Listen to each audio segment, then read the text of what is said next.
Hello, Bison fans, and welcome back to Bison Stadium here for another episode of Bison Game Day. Alongside me, Bobby Bush, I'm Carlo Guadagnino, two members of the Bison Beard Brigade.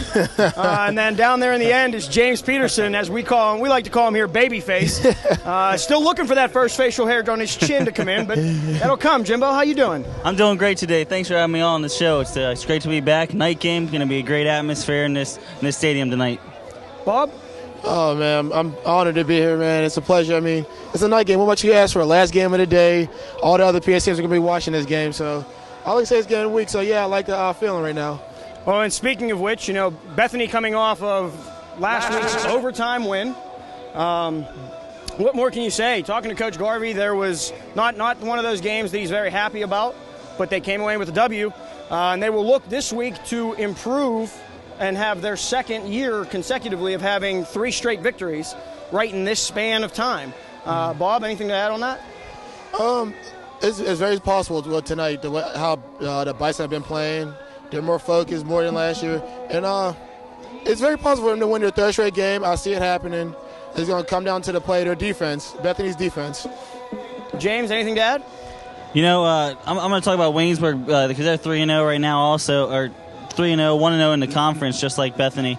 And they're coming off a win against Geneva at home, 44-38. This is their first road game, so it's going to be different for Waynesburg coming into Bethany tonight than their past 3 games.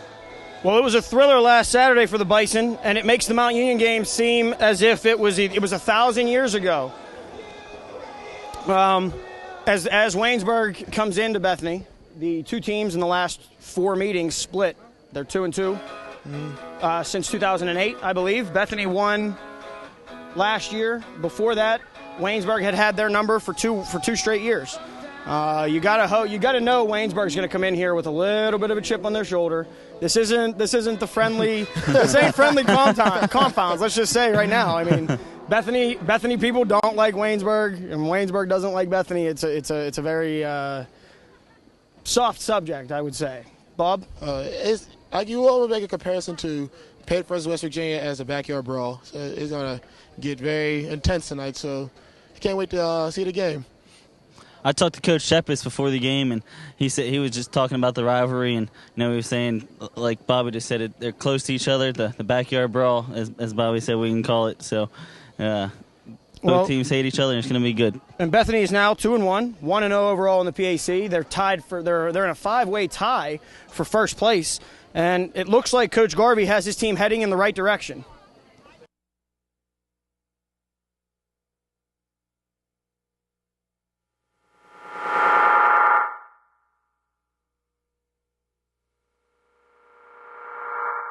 Heading into conference 1-0 is also a big deal, really big deal. The win was obviously huge. As a team, we were happy to get out of there with the W and kick the conference play off in a positive note. It was a great overall win for the team. Defense stepped up. Offense, we need to work on things. The overtime win was definitely huge. Our defense played real well, especially in the second half. I set them up kind of bad when I fumbled a punt return, but the defense really only gave up 7 points. I mean, I put them in bad field position when I dropped that punt. The offense, we definitely struggled early on, but we're going to get better this week and head into Waynesburg. It was a good win. Defense stuck with it, and Bethany as an old team pull that out. Welcome back, ladies and gentlemen. The Bison have already headed into the locker room, and as I look over my shoulder here, it looks like Waynesburg's still on the field. Speaking about Bethany, and let's talk a little bit about the matchups. I know for a fact there's a guy out here for the Bison that plays. We put him on an island, so to speak. Wisme to Spain. Bob, can you touch a little bit on that, on who he's going to be matched up with, and what the guy from Waynesburg is going to add to, or what Wiz is going to be able to do to shut him down? It's going to be Wisdom to Spain against one receiver, Tim Cooper. Tim Cooper, real nice receiver, pretty tall, physical receiver, so he'll give Wiz a run for his money. But the best matchup on that defense and offense against Bethany and Waynesburg would be Larry Pettier and the star receiver, Bernie Thompson. Bernie Thompson coming into this game, averaging 106 yards. Also to complement that is 2 touchdowns going against Larry Pettier, who is, I believe, leading the team in tackles and is top 5 in the PAC tackles. So it's going to be a good matchup to watch. Well, and James, it's no secret, the running back for Waynesburg. He's, I think we talked about him earlier. I called him a minivan, I'm pretty sure, when we were speaking. He's not going to try to juke you. He's not going to try to make you miss. He's going to go through you. What does this young linebacking core at Bethany have to do to control a runner like that? Well, first it's going to start up front. Even before you get to linebackers, they're going to have to try to get a good surge into that backfield and stop him before he gets his momentum up. And the linebackers are going to have to do a great job of reading the play and making sure they get into the backfield to stop him in the backfield. Hopefully, he's tough. He has 283 yards so far this season, 5 touchdowns on the ground. So he's a tough force to stop. Well, Jimbo, it's been 13 long years since the Bison won a conference opener. That's longer than my partner Bobby Bush has been alive. This guy here, I think when I was in high school, he was still in that middle school days. Still a young lad. Still a young lad. Still a young lad. James, we came in together, so we're old. And for those who don't know, I did just turn 23, so I am feeling very old. Happy birthday, Carlo. Thank you, guys. But it's certainly encouraging to see the team cooking like this.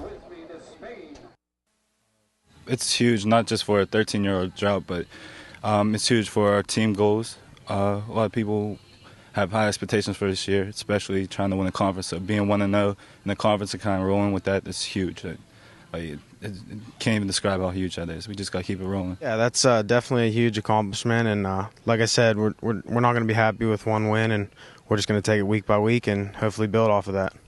It's just a great stepping stone to the future here at Bethany, and it's just a great win, and we're just going to work to next week.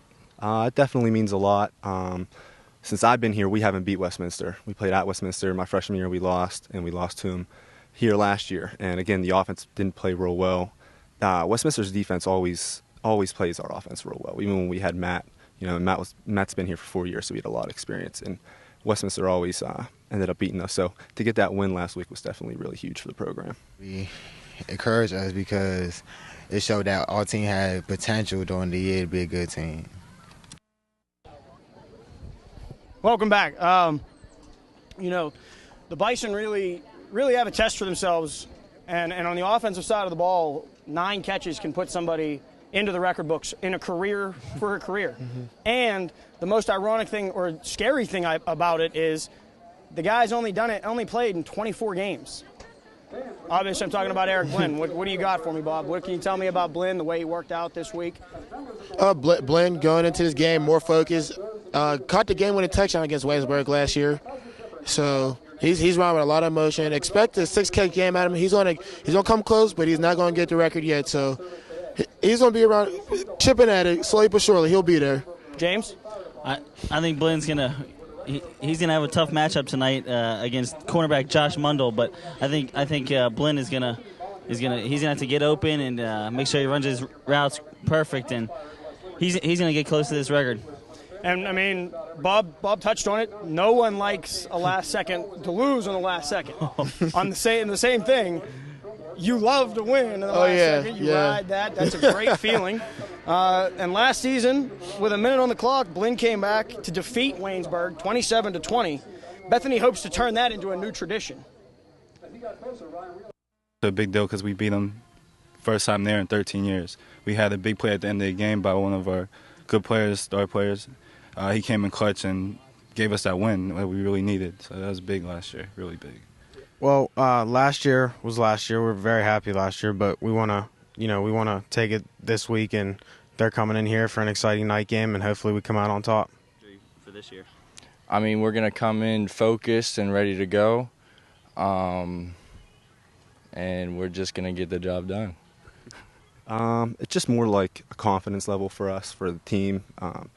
Waynesburg is usually a team that we go back and forth with all the time. We win, they win, they'll win 2 years, we'll win 2 years. So to get that win last year with Matt and then coming into this year, they have a real good quarterback. But like I said, I mean, the last 2 games our defense has been playing real well. And this year, we looking forward to doing it again.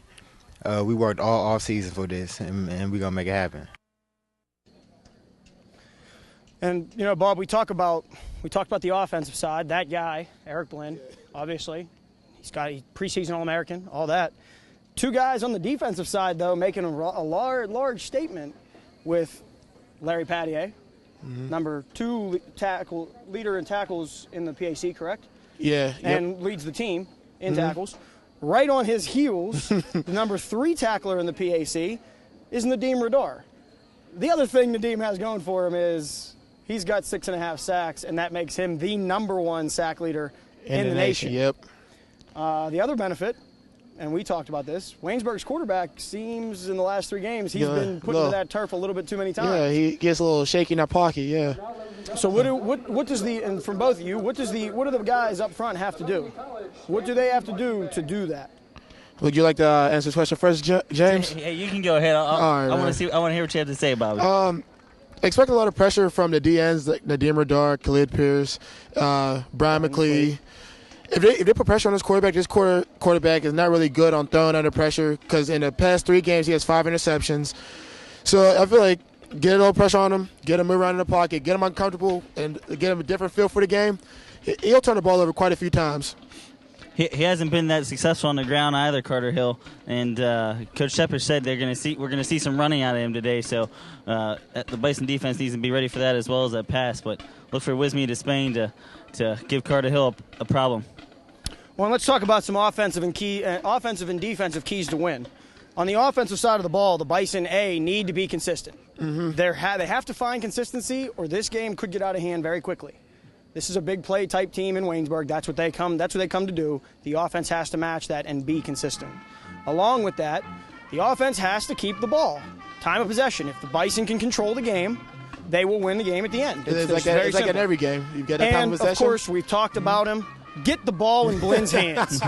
Give the man the ball. That's my request for you, Coach Garvey. Get Blynn the football. On the defensive side, they need to keep doing what they do, which is being ball hawks. Turnovers. Turnovers are a big key for the Bison. They need to get off the field on 3rd downs. 3rd and longs especially, they need to be able to get themselves off the field. And lastly, and Bob, you'll know this statement probably better than James would, 11 hats to the football. Everybody has to be, like we said, this kid's going to run. He's a hard runner. Yep. You have to get everybody to the ball. A lot of gang tackling, fundamental tackling. After getting dismantled by Mount Union only a few weeks ago, the Bison seem to have turned things around and are 2-1. But as good as they are, we'll tell you they need to stay focused. It's not really about being a big head. I don't think anybody has like a big head. We know the first game was a tough game. It tested us a lot. 2 games on the road. With the 2 wins that we had, it's easy to get a big head, especially like in the fact that we did it. But I feel like everybody on the team doesn't have a big head. We know like what we have in front of us. We have a lot of big competition and a lot of good teams still left ahead of us. So I highly doubt anybody has a big head. We just got to take the momentum that we have and roll with it game to game and go from there. Yeah, just as a team, we just want to keep taking it week by week and just not look too far ahead. So this week's all Waynesburg and, just come out of here with a victory Saturday night. It should be exciting because it's a night game as well. Week by week, day by day, practice by practice, we just need to stay focused and just keep working through every diversity that we have. Exactly it. We're just going to take it week by week. That's exactly what we've been doing since we started the season. We had Mount Union, Teal, then Westminster, and we just got to go on to Waynesburg and just keep doing the same thing, keep focusing, especially in practice, film, get everybody in the film room, stuff like that. We're going to come to practice every day like we 0-1. Practice hard and be level-headed and be humble.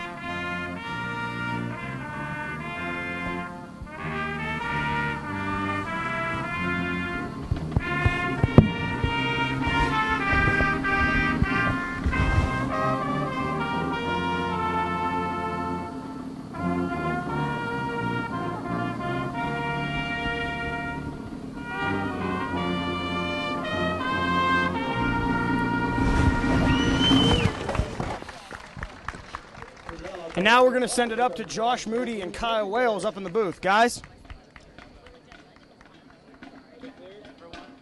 How's it going, Carlo? Today, the Bison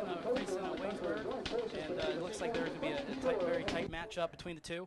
I believe what the Bison are going to have to do to be able to be successful in this game is to take the ball away from the Waynesburg offense. Josh, what do you believe that the Bison have to do to win this game? Yeah, I totally agree. They have to come out and play physical ball. Waynesburg is a physical team. You have to come out and show that you're not going to get pushed around. The key for Bethany is definitely for the defense to play big and get some takeaways. That's right. All right, Carla, thanks a lot. Back to you.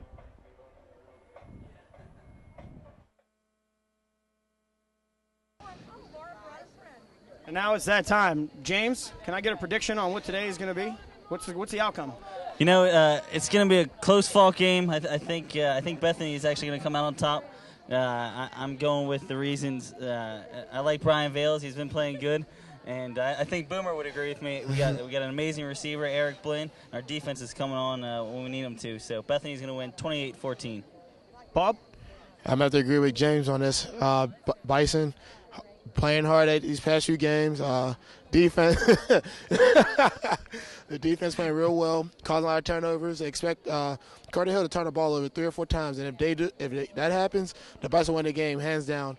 And expect the offense not to establish a pass game, but the run game will be a key factor of the Bison's offense this game. I mean, it's no secret. It's no secret. Look at Carlo. The Bison are coming out for a victory tonight. That's all there is to it. That's it. Actually, we're going to take 10 minutes, send it to a commercial, and then we'll see you guys. We'll see you back here for halftime. This was Bison Game Day, sponsored by Present Theater.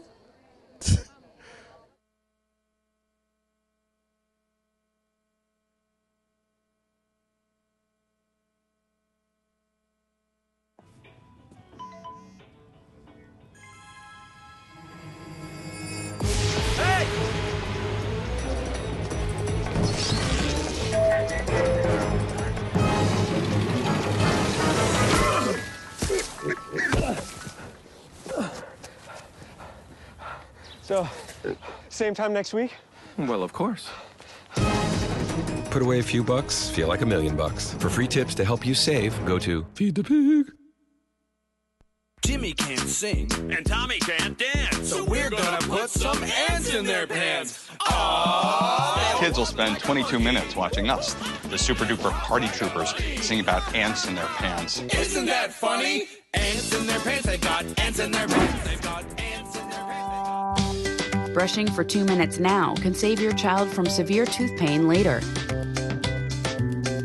2 minutes, twice a day. They have the time. You sure you don't want some? It's chamomile. Listen, you are extremely terrifying. Just the scariest undead subhuman thing on TV, and I really mean that.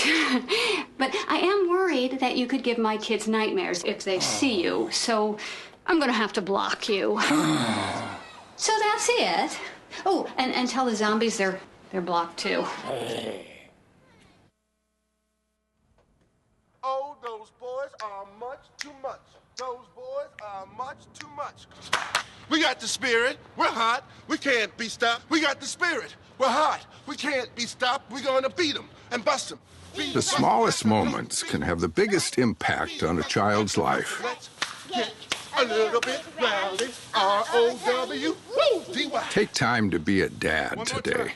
Call or visit fatherhood.gov to learn more.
also spend 15 minutes watching online videos like this one. Brushing for 2 minutes now can save your child from severe tooth pain later. 2 minutes twice a day. They have the time. The next 30 seconds can save you a lot of money. Just do your laundry in cold and stick to full loads. Auto-sleep your computers. Plug your gadgets in a power strip and switch it off when you're done. Headed out? Turn back your thermostat by 10 degrees. And drive sensibly. The more energy you save, the more money you save. Find other great tips at energysaver.gov. So who's going to do what? I'll pack the dead batteries. Great. I'll only put what I don't need into a duffel bag. Perfect. That's totally unhelpful. No problem. Meanwhile, I will try to comfort everyone by speaking in a calm voice. And who is going to handle supplies? I can forget to do a list for us. Thanks, pal. We couldn't be any less prepared. I'm proud of you guys. Talk to your kids about who to call, where to meet, what to pack. Visit ready.gov/kids for tips and information. In the small town of Elmira, New York, a boy was born into an all-American family. The odds of him achieving his dream in the fashion industry? 1 in 23 million. The odds of having a child diagnosed with autism? 1 in 68. I am Tommy Hilfiger, and my family is affected by autism. Learn more at autismspeaks.org/signs.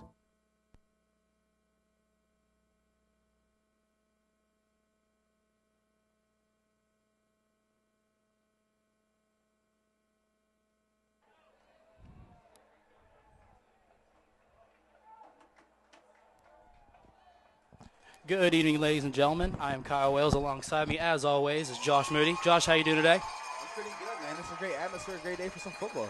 Beautiful night. We got a primetime matchup between the Waynesburg Yellow Jackets and our own Bethany Bison, Bethany College Bison here. And I really looking at the last breakdown. I think the Bison are ready to go here.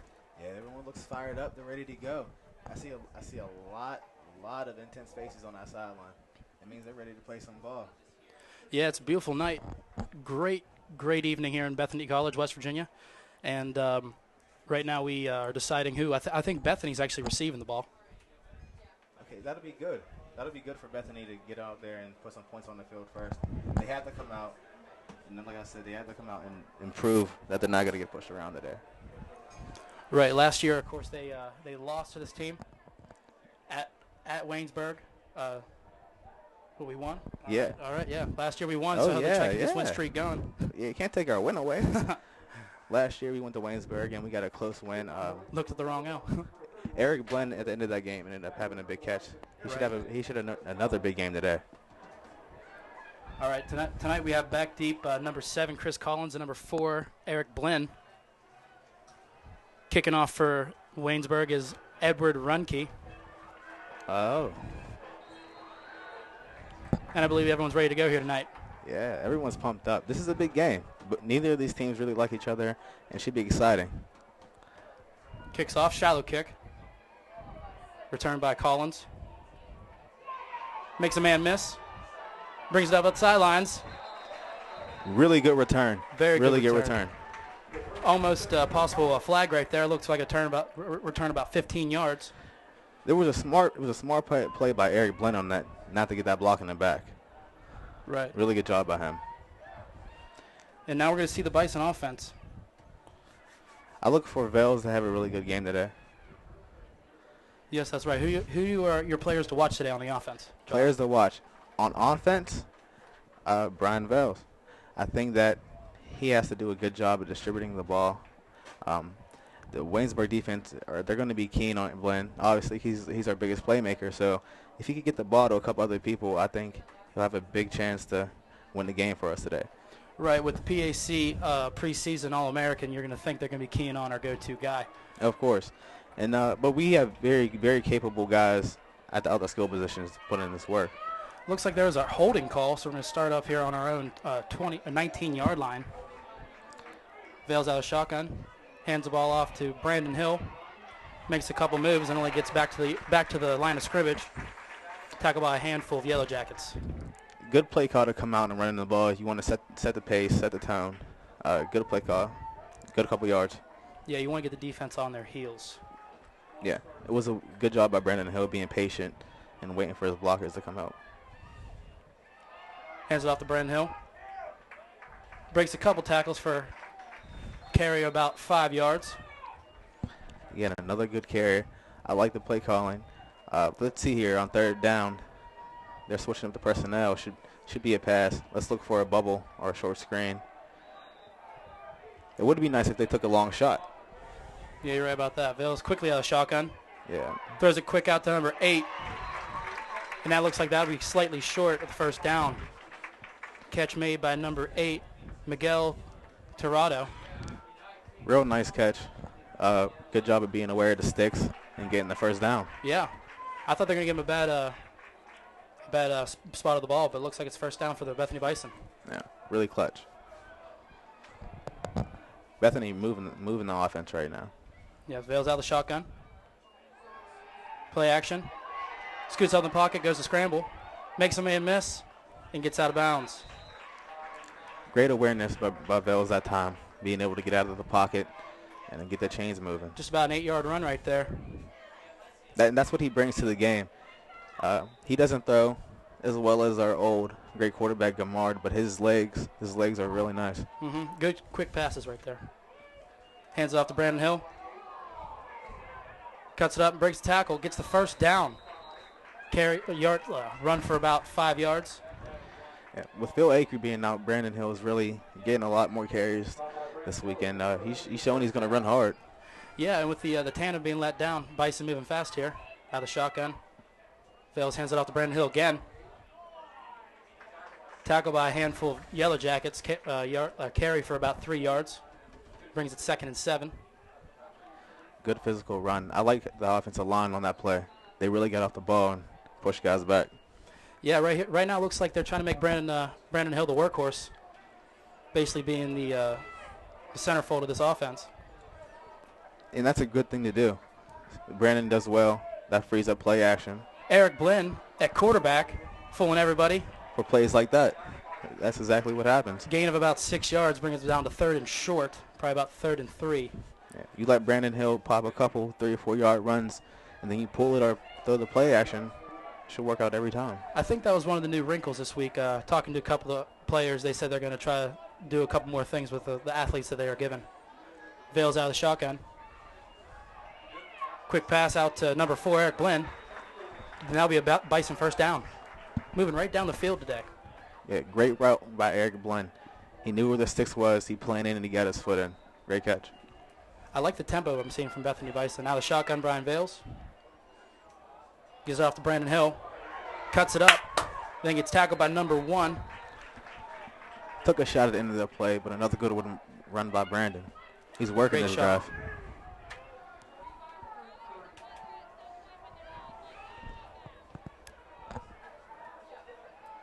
Vales passes it out to number 10. Makes a man miss. Bethany came out really playing physical. And that's first down for number 10. They're pushing the ball right now. Terry Linyard. This tempo, as you said, though, Yeah. it's really nice. They're picking it up, and they're really pushing on Waynesburg, putting the great pressure move. on them. Yeah, great movement. Vales out of shotgun, fakes it, cuts it up the field for a gain of 6. Waynesburg looks shocked right now. They don't know what's coming. Yeah, they're on their heels right now, and it looks like they're very confused. Bison moving quickly here out of the shotgun. Vales takes it, fakes it to Brandon Hill, cuts it up again, makes a man miss. Another man miss.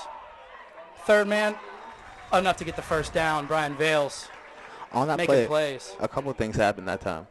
One, the perimeter blocking for Bethany was really great. Allowed Vales to get outside. And also this pace that has Waynesburg on their heels. They were tired. Some of them weren't even lined up that play. Yeah, they're moving around. They're not actually set in the defensive position.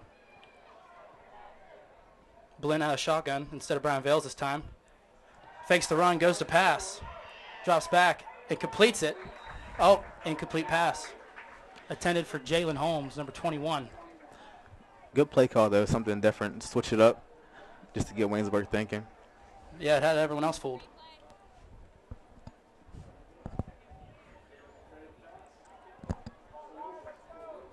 Bison putting in new substitutions here.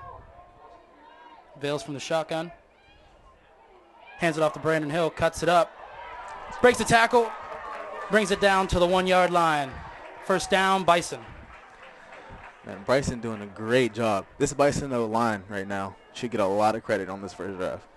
Yeah, definitely working as a team right now. Gives it off to Brandon Hill. Brandon Hill punches it in for a Bison touchdown from 1 yard out. Again, that pace is really getting on Waynesburg. The defense was not set. They were not ready for that play. No, they were just, you're right, they just weren't ready. Sitting on their heels the entire drive, and fantastic job by the Bethany Bison win to come out and punch them in the mouth. Brandon Hill with a really good drive. Him and that O-line really did well. That's how you want to come out and play. You're right. And for the PAT, number 97, Chris Ray. Oh, I believe it was a dead ball, but we're going to say that the kick was no good.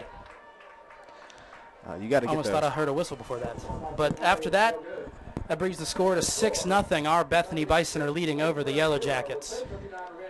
That's really a killer. After a good drive like that, you got to execute the extra point. Right, right. Hopefully that doesn't come back to haunt them. Yeah, right here the defense got to come out and do the same thing the offense did to Waynesburg's defense. Yep. The defense looks fired up and ready. Josh, real quick, tell me about a little bit of our last week's Defensive Player of the Week, Donovan Hayden. Donovan Hayden is a guy who last year came on and he played JV. He got some varsity reps, but he killed. 14 tackles, interception, forced fumble. He really did a good job filling in for the injured Chris Berg. Yeah, you're right about that. Talk about filling a spot and then making an impact. Yeah, he came in, he made an impact, and hopefully he has another good game today. Kicking off deep for the Bison tonight is the number 39, Umar Moore.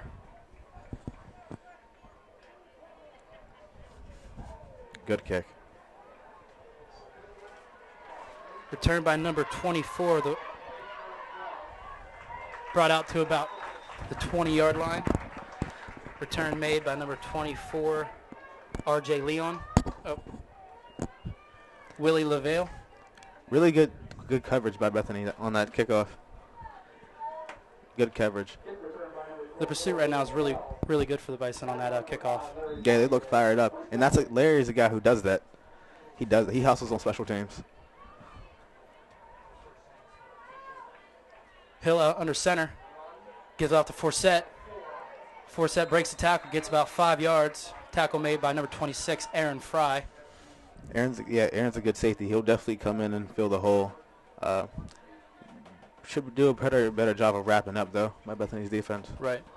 It looks like the Waynesburg Yellow Jackets are a little more old-fashioned with the kind of lining up under, getting in the huddle, then lining up, and then playing, not necessarily running a no-huddle like the Bison were. Right. Waynesburg's a very aggressive team, and they want to come and they want to put hands on you. They want to get aggressive. Hill on the shotgun. Beautiful play made by number 30, Shannon Scott. That's a great play. We got flags in the field.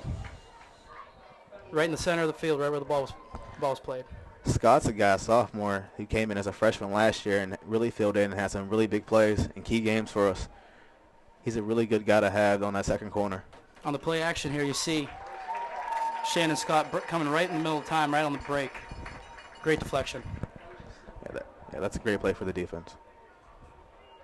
I believe that's an automatic first down for Waynesburg. I'm not really too sure what the call was. After a good play like that, penalties like that really hurt you. It brings you down. Yeah, after a drive like the Bison just had, you can't really have many mistakes on the defensive side of the ball. Now, you don't want to shoot yourself in the foot. Carter Hill held a pistol. Two receivers at the top of your screen.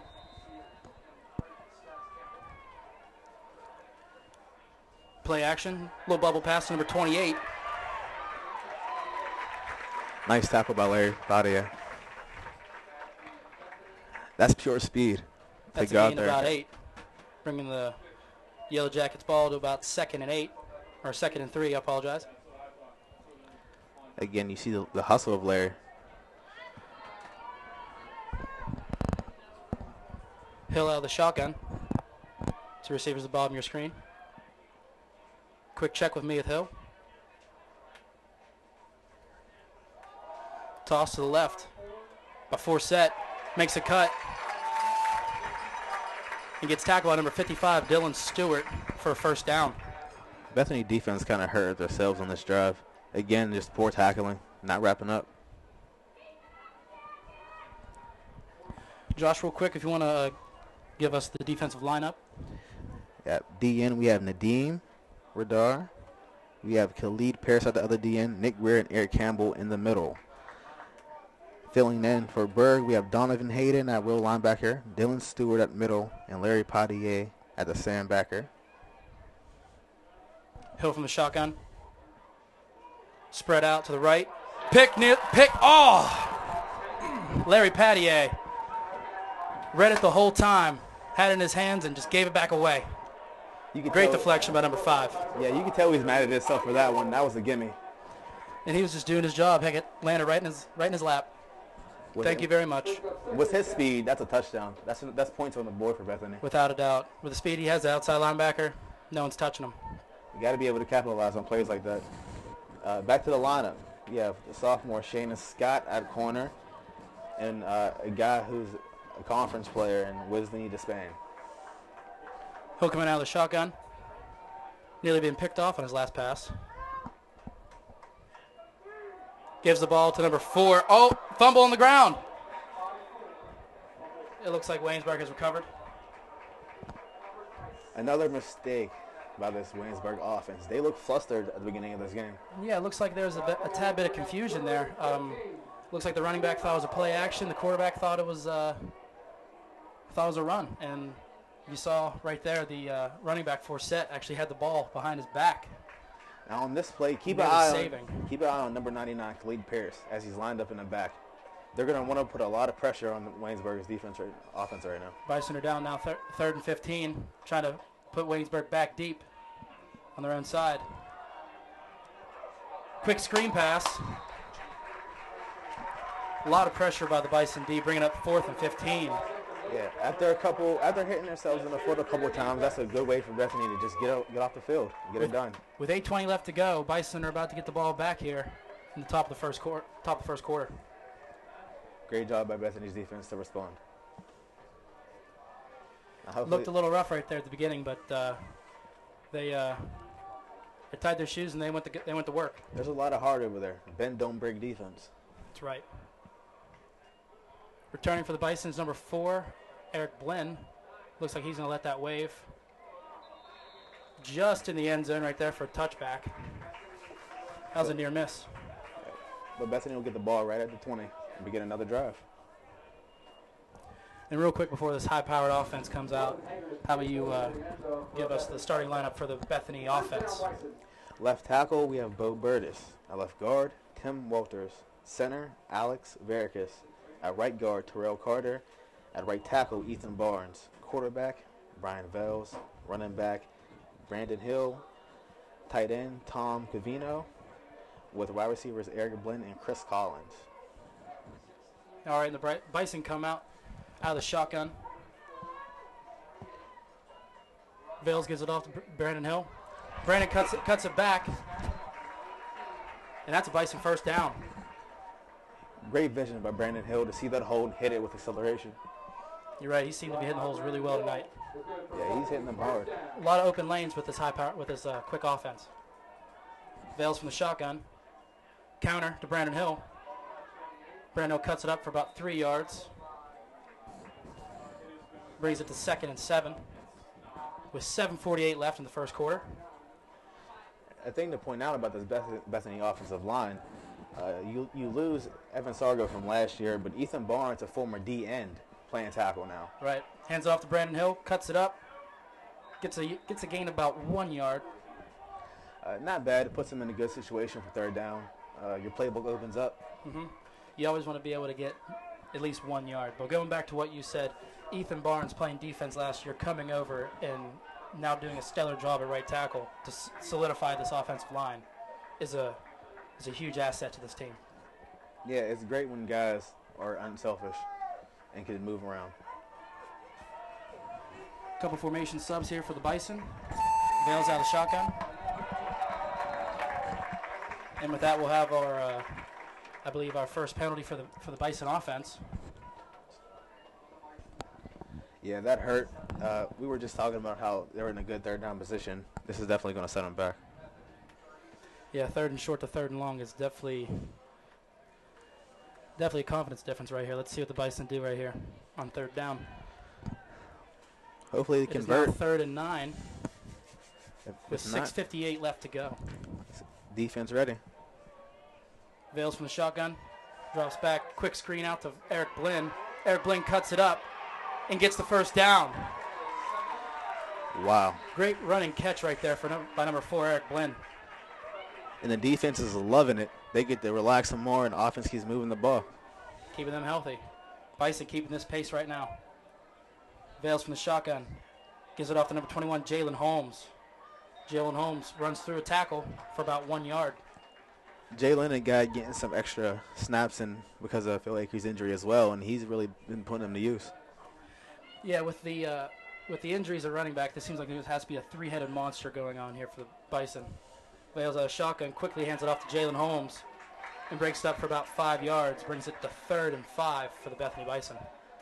Jalen's difficult to tackle because he's so low to the ground and so solid as a player, and he runs hard. Runs like little Maurice Jones-Drew. Yeah. Yeah.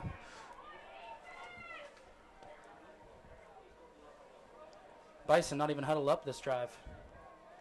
Vales out the shotgun, drops back, slings it out to number 4, dropped by Eric Blinn. Good look, good throw. Just a little bit of a miscommunication. Got his hands on it. Can't catch them all. And with 5:51 left in this game, Bison are going to punt here, 4 and 5. Punting for the Bison is PAC preseason All-American Steve Amick. Steve Amick is a game changer. He's really good. Right, the fact that he could put it back in the other team's end zone or other team's corner is a real big part of this team. Number 28, Lavelle, cuts it up for about 2 yards. Tackle made by number 20 and number 5, Larry Pattier, and again, Pattier and that special teams with really good hustle today. Another big play by the special teams. Yeah, early Pattier's having a real good game. Almost coming up with that interception last drive. And Amick, again, I mean, the punt was great. Yellow Jackets starting off on their 12-yard line. Hill out of the pistol. Hands it off to Forsett. Tries cutting it back. Tackle made by Donovan Hayden. Great job by Hayden, staying home, knowing this place, doing his job, and waiting for that cutback lane. Right, great tackle. Force man, great job. That's how you're supposed to play the position. Fill the hole. Couple substitutions here for the Yellow Jackets. One thing with a slow-paced offense for the sake of the Bison, with the no huddle on the opposite side defense, they got to be breathing easy right now, even though it's 2 drives in. Oh, for sure. They're feeling good right now. They're relaxed. They're fresh. Hill under center.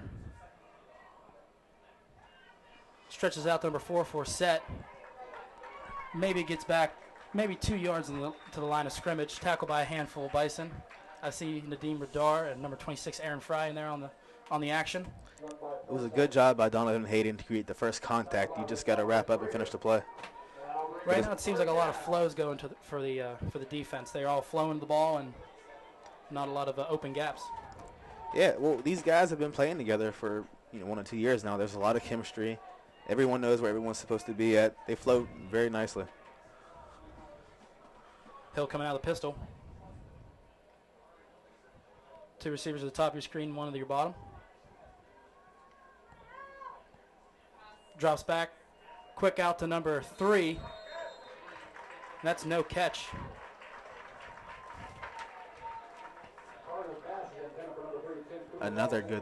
Looks like another good 3 and out for the Bethany defense.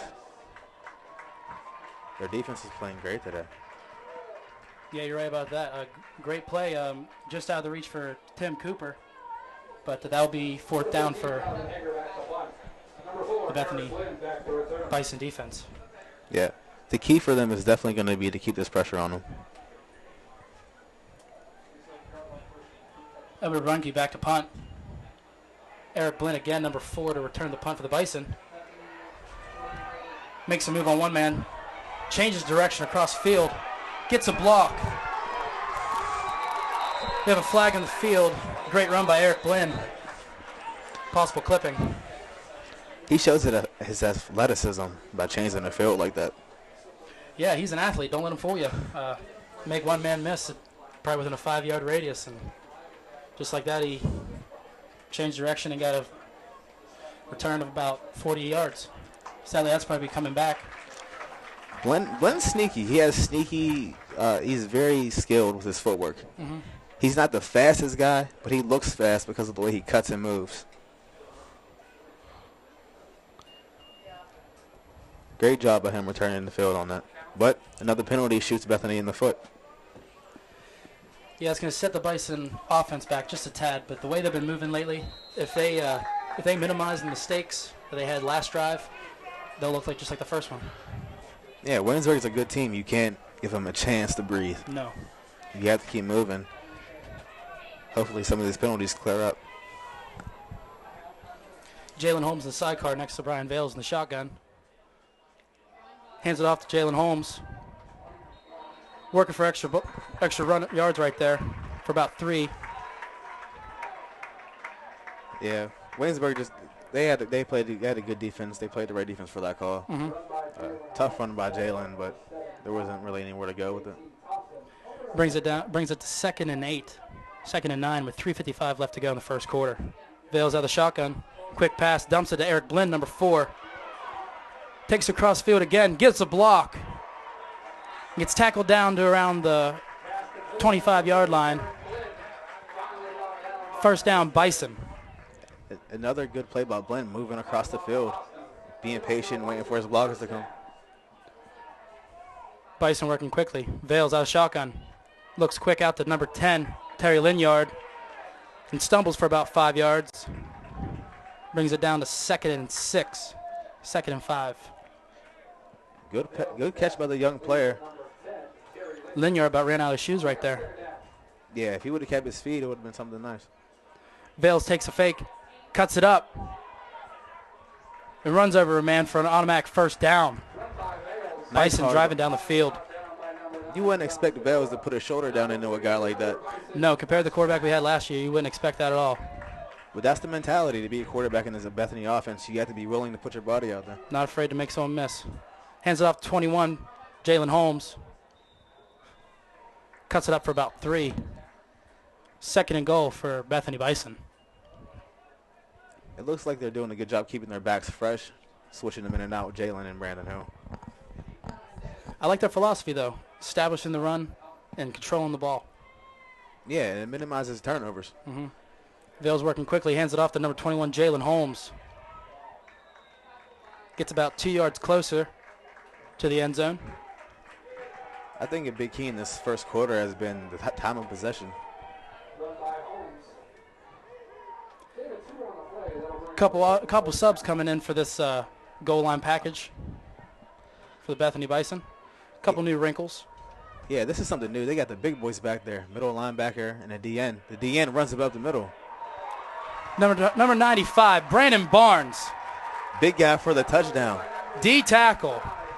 Brings it in for the Bethany Bison touchdown. It's not too often you see the big guy take it up the middle like that. Beautiful. Out of shotgun. Just cuts it right up the field. Kind of reminds you of Refrigerator Perry from the old Bears. Yeah. I don't know, though. I'll say one thing. He had a nice line blocking for him. Not the fridge, this guy. Heck, he never seen a big man walk in like that. He could fit a bus through there. Yeah. You seen Matt Conover, middle linebacker, in there, a fullback leading the way, and that's a play Brandon Barnes will never forget. Mm-hmm. And that kick is good by Chris Ray. And that's another offensive thing that caught Waynesburg off guard. They weren't ready for it. They didn't know where the quarterback was. And with 2:08 left here in the first quarter, brings it to 13-0 Bethany Bison over the Waynesburg Yellow Jackets.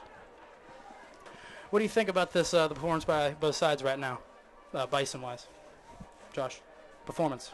Performance-wise, I think Bethany, they're really good. They're established in the power like we said that we wanted them to. They haven't turned it over. They had a couple slight penalties, but they overcame it. And the defense is playing big. And one thing you can't overlook is the play of their special teams. Right. Because their special teams, as far as the kicking, coverage, and seeming aiming, they have really good field position. And they're putting Waynesburg in bad field position. Mm-hmm. That's how you win a game. Yeah, it's all about who pushes people more off the ball, and right now the Bison definitely doing that. Umar Moore kicking the ball off. They just have to keep their foot on the pedal. They can't let up and let Waynesburg get confidence. Right. That ball is returned out by number 24, the Waynesburg Yellow Jackets, out to the 30-yard line. Right there showed a little open holes. This defense is on the field, and they're ready to go. Yeah, they sprinted out there. They're excited. That return right there was by number 24, Willie LaVale. Brandon Barnes back at D-tackle now. Maybe he'll score on defense too. Oh, he's hungry. You know, at that touchdown, any lineman's hungry for the ball. Yeah, he's definitely on the high. 1st and 10 with 1:57 left to go. Yeah, if he caught it, there would have been a man there. But Bison working quickly. Vales hands it off to Brandon Hill. Gets wrapped up, brought back to about probably the line of scrimmage or a gain of a yard. Looks like a gain of 2. Brings it to 3rd and 8. With the clock ticking down to 3:44 left in this first half. Bison on top, 19-0. Yeah, 3rd and long. We're going to look for a pass here, and maybe they have Blenton closest to the line, so look for him in the middle of the field. Vales drops back, scrambles out to his left, avoiding pressure. Hucks it down in the area of Eric Blinn, and that'll be incomplete. 4th down for the Bethany Bison. Good play call that time. Just not enough time for Vales to set his feet and get a nice throw in there. Yeah, I saw where you're pointing. Brandon Hill was wide open, but the fact that Vales was on the opposite side of the field, just couldn't see him. Had to avoid pressure. There was a couple guys there, but just not enough time. Yeah. Steve aiming back to punt. 2 returners for the Waynesburg Yellow Jackets will be Tim Cooper and Adam Lavelle. Caught by Lavelle at his own 5-yard line, taken up to about the 27-yard line. That one could have been stopped a couple yards before that. Yeah, a lot of arm tackles. The pursuit was there. Pursuit's there. You just got to wrap up. And the Waynesburg Yellow Jackets offense will be coming out on the ball with 3:13 left in this first half. Look for Waynesburg to try to air it out a little bit. At this point, they're going to have to keep up in this game. Yeah. Hill under center. Counter hands it off to number 4, Forsett. And he gets about nowhere. Tackled by a handful of Bison, Larry Pattier, Donovan Hayden. Yeah, it looked like, again, Aaron Fry coming down from that safety position. Covering a lot of ground to get in there. He is moving around a lot.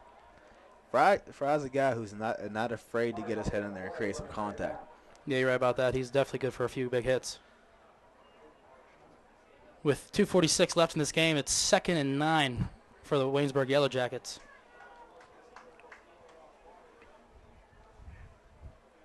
Hill out of shotgun. Forsett to his sidecar. Drops back. Hucks out to Tim Cooper, and that's complete for 1st down. That time Bethany showed a little disguise, like they were going to blitz at the middle, drop back, and they got Shannon looking at the wrong place again. Yeah, they had him in one-on-one coverage, and the ball's placed perfectly right for the receiver. Nobody else. If you're Scott, you have to know that they're going to come at you. Yes, especially with the hype and the athletic ability that Wiz Despain brings to the table. Right now they have Brenny Thompson on him. Hill out of the shotgun. Oh, bubble snap. And he just goes and dives on it. That's going to be a loss of 15. Bethany, they caught a break on that one. You're right about that. Looks like they're, the way they were moving, looks like they're going to get their first score of the game and things like that. Both teams seems to be doing the same amount of mistakes, but one's just capitalizing more on the mistakes. Yeah, that's been the difference so far.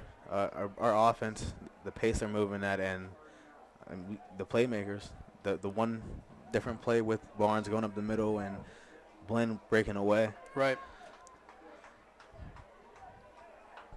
Hill out of the shotgun, 2 receivers at the top of your screen, tight end and the receiver down the bottom of your screen. Sets back, slings it out to his right, intended for Bernie Thompson. Incomplete pass brings it to 3rd and long with 1:20 left in this first half. Another 3rd and long. Bethany come in. Pierce comes into the game, looking to put some pressure, maybe get his first sack of the game. Yeah. I could tell with a few of the sacks given to some of the D tackles and D linemen, I think the other subs they're trying to get some of their own, a little hungry. In last year's game with these two teams, Khalid Pierce had a nice sack, and he put a little hurting on the quarterback. Oh, yeah, he can fly, and he's a big man. With that speed, he's going to hurt someone when he makes contact. Hill, the only man in the backfield, and that's timeout. That's timeout for the Yellow Jackets of Waynesburg. Do you think they're going to try to throw it deep on Shannon Scott? Well, the way it's been moving around right now, and they only throw it to Wiz once, I can honestly agree with you. I believe they will. Because they're not throwing many routes in the middle of the field. It's all towards Shannon Scott, whether it's his side of the ball, shallow to that right side or left side or not. And anything else would be kind of surprising, which that's what they should do. But I believe what you said, they're going to go right to Shannon Scott. And Coach, the defensive coordinator, Coach Jacoby Watkins, he knows defense. He knows his guys. So I could see him giving Shannon a little bit more help over the top as well if they do decide to go deep. Mm-hmm. Yeah, with it being 3rd and long, 3rd and 22 with 1:20 left in this game, what Yellow Jackets are going to have to do something exciting right here to at least get back and a chance to score some points this drive. If Bethany does get the ball back on this play, look for them to really pick up the pace and take 1 or 2 shots to try to get it in the end zone. Maybe a little 2-minute drill. They've been doing no huddle this whole time. I can only imagine if they actually tried to get into a no huddle 2-minute drill. Hill back in the backfield all by himself. Takes the snap. Scrambles out, looks to his right, and throws it incomplete. Possible catch. No, incomplete. That'll be 4th and 22 for the Waynesburg Yellow Jackets as they go to punt. Again, back for the Bethany Bison. They did go to Scott's side again, but the pressure caused a bad throw. Good job, Bethany. Yeah, one thing Hill is having trouble with is throwing on the run, and with the pressure that they're bringing, you can definitely see that's helping them out. Yeah, that's definitely a big thing in this game. You can tell just how much more physical Bethany's front line is playing than Waynesburg's.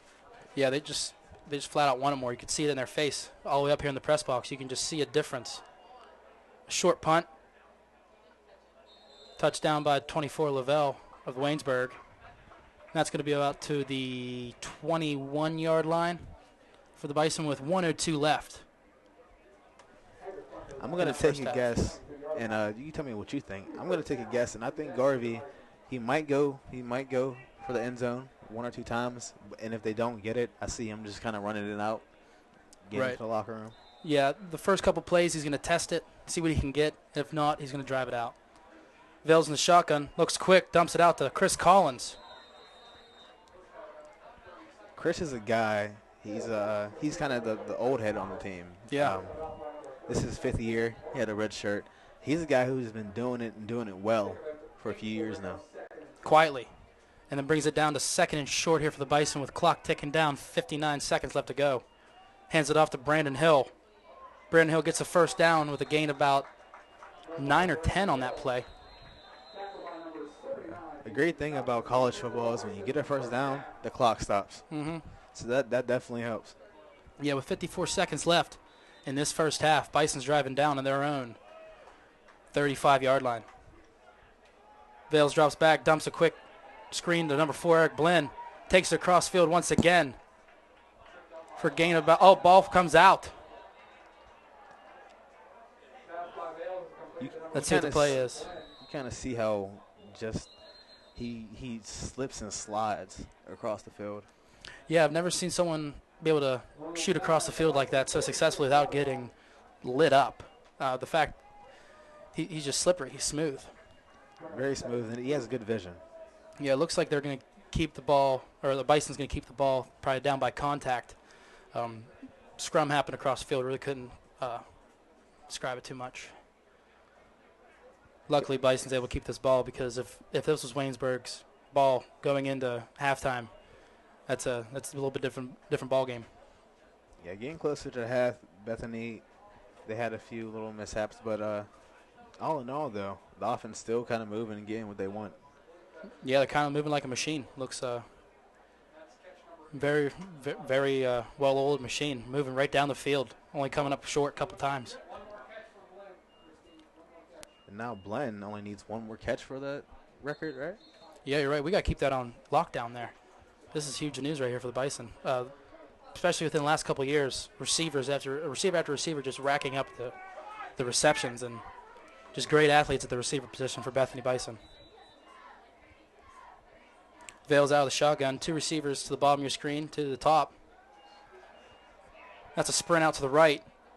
And that's the that is the career-tying catch for number 4, Eric Blinn. And not only did he move the chains, he also got out of bounds. So it shows how smart of a player he is. Right. Oh, I apologize. That is the record-breaking catch. Congratulations to Blinn, man. He worked hard for it. Great job. Probably the fastest ever done. We need to check that out. Check that stat out, how quickly those records have been broken. Bobble snap to Vales. Vales cuts it up. Great block by Ethan Barnes in the backfield. Chucks it down deep to Chris Collins, and will be picked off by number 7. Yeah. Mike Leposki. Vales tried to make a play out of nothing. I think just being young, he probably should have just tucked it, ran out of bounds. Right. Being young, he thought he could just make the play, throw it up to Chris. It didn't work out, but only 22 seconds left in the half. Yeah, very great idea, though. You know, like you said, towards the end of the first half, not that big of a deal, even though it's a turnover. But I like the way he was able to jump up in the pocket, and Ethan Barnes and Bo Burtis right there letting guys through, but then picking them up after to extend the play. But sadly, not successful for the Bison. Looks like that Waynesburg are just going to take a knee and take it into halftime. And right now, clock ticking down to 0. Bison are ahead 19-0 in PAC conference play against the Waynesburg Yellow Jackets. Really good first half by these guys. They showed a lot of intensity, a lot of high motor activity. Yeah, definitely the best half of football I've seen for the Bethany Bison this season. Last 3 games they've been hot, or last 2 games they've been hot. Never quitting, and right here from the beginning they were right on the pedal and never letting up. Hopefully right here they can come into second half and make some moves, continue to add on to this lead. Yeah, right now defense is working with a shutout, but I'm sure like any other team, Coach Garvey is going to have some things to talk about. It's like the extra points, some of the penalties. They'll have a few things to correct to make their second half even better.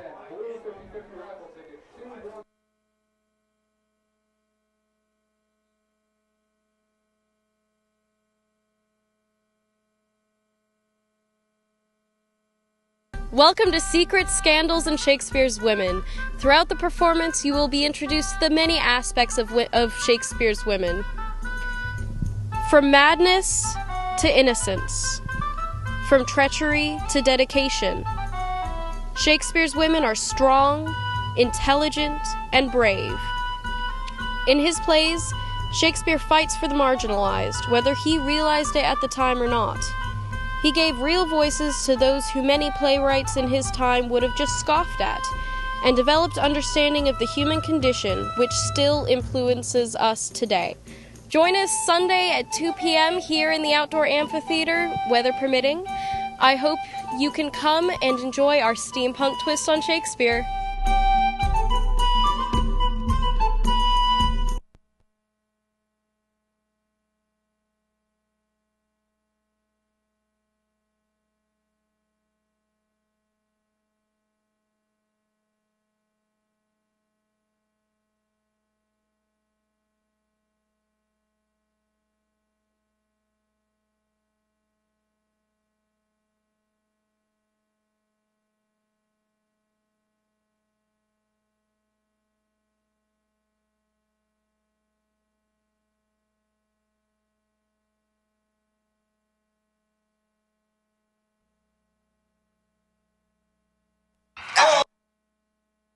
Checking your fantasy league? Nah, just my 401k statement.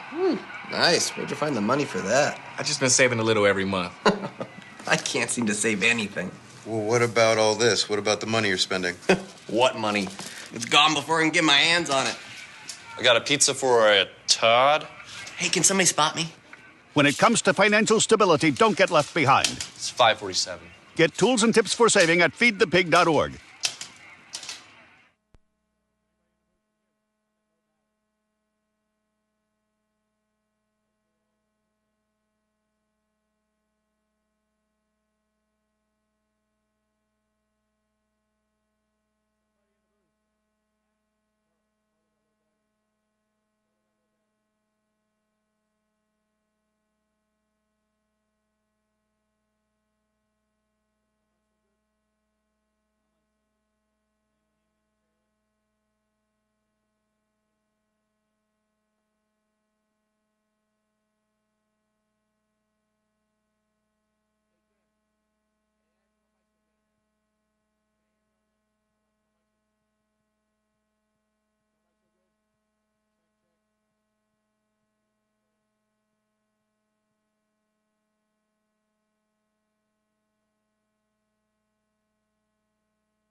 Again.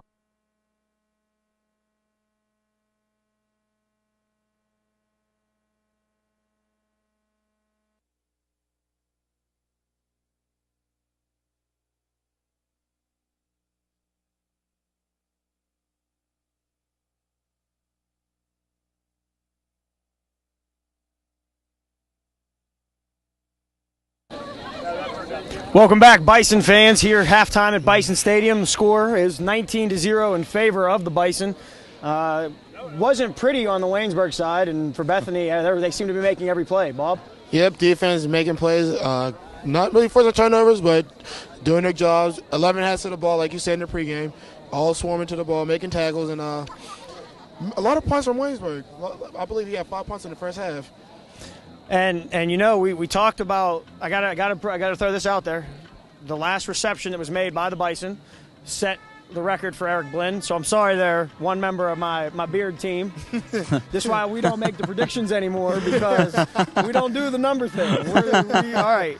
James, what'd you see out there from the first half? Gosh, you know, even though it's 19-0 right now, Bethany has manhandled the Waynesburg so far this whole game. I would expect the score to be a little higher right now, actually, but later in the second half, Bethany kind of got a little bit flat. Carter Hill started throwing a little bit better late second half, and but look for the Bison to make some changes and come out like they did real strong in the second half. Well, you know, the Bison also have the reigning Defensive Player of the Week on their roster, Donovan Hayden, and leads the ranks first in the conference with 13.5 sacks in just 3 games.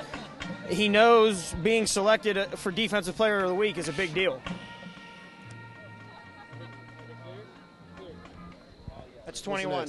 What's next? It's going to be about Garvey. Eric Blinn is lighting up the field, so we'll go. Defense have potential. We've been working hard, and we're not satisfied with 13. We're looking for higher. Well, before I be ready, during the break, we were talking about, you know, what Eric really did throughout that entire first half. really getting a chunky yardage on the screen pass. And James, you were there last year when that screen pass ended up being the dagger for Waynesburg. So what have you seen out of Eric? Bob, we'll start with you, and then James, we'll get your opinion. Eric Blinn, I wouldn't necessarily put all the pressure on Eric Blinn. I'll put on the other receivers they got. They got a young receiver core. They got little Terry out there looking like a little Darren Sproles out there creating opportunities for himself. But that's also taking a lot of pressure off Eric Blinn, and which is why you see Eric Blinn getting all these chunky yards as he is, one at a time. So I wouldn't say it's just Eric Blinn, but as the whole receiving core. I couldn't agree with that more. It's definitely the whole receiving core, but Eric Blinn, after his yards that run after the catch is great. After these screen passes, he's cutting it back up over the middle, and looks very similar, as we said earlier, to that play that they beat Waynesburg on last year. Well, not only that, I mean, the magic number was 177. Mm-hmm. We talked about it at the beginning of the game. I didn't foresee him getting it in the first half, let alone breaking it in the first half. Yeah. He's sitting right now at 178 catches. 24 games he did that in. I mean, James, what do you – I mean, we didn't have any receivers when we came in here that could do that, not in 24 games. No, we had Jonathan Foster. He was our best receiver probably when we were here. But, I mean, Eric Blinn is just electrifying. He's the type of receiver that everyone wants on their football team.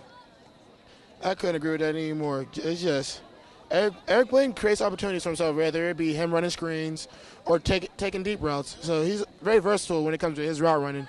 And I think that's why he currently holds a Bethany record for most receptions in a career. Well, let's talk about, I gave some of those keys to win at the beginning of the game. On the offensive side of the ball, get the ball in Blinn's hands. I think Coach Garvey was secretly watching the pregame show in the locker room. The time of possession, we haven't gotten the official stats in front of us, but Bethany's offense was on the field the entire first half. Mm-hmm. And then be consistent. And I don't think you can have more of a consistent half of football than what you did. Brandon Hill started the scoring off. Brian Bale's making really good decisions. Unfortunately, threw a pick at the end of the half there.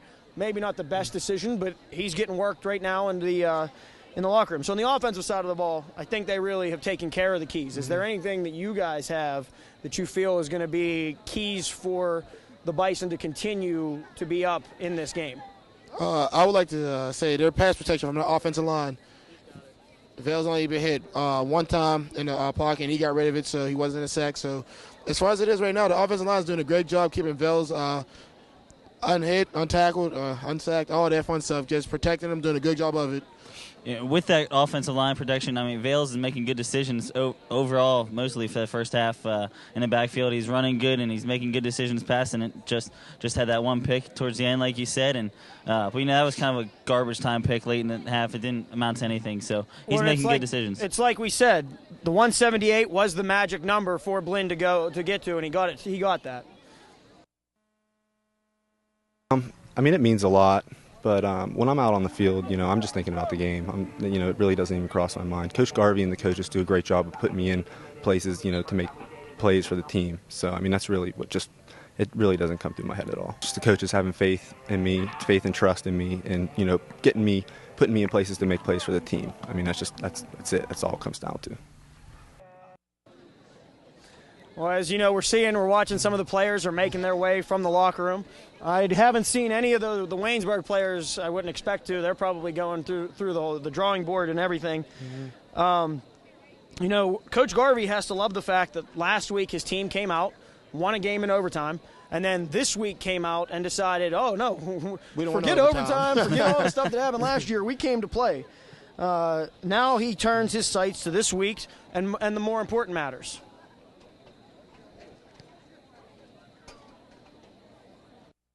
And it's good to get off to a good start in conference, and we had a little bit of redemption on Westminster. They're a really good football team. With the new staff there, we were a little bit unpredictable what was going to happen in that game, what they were going to do, and all those types of things.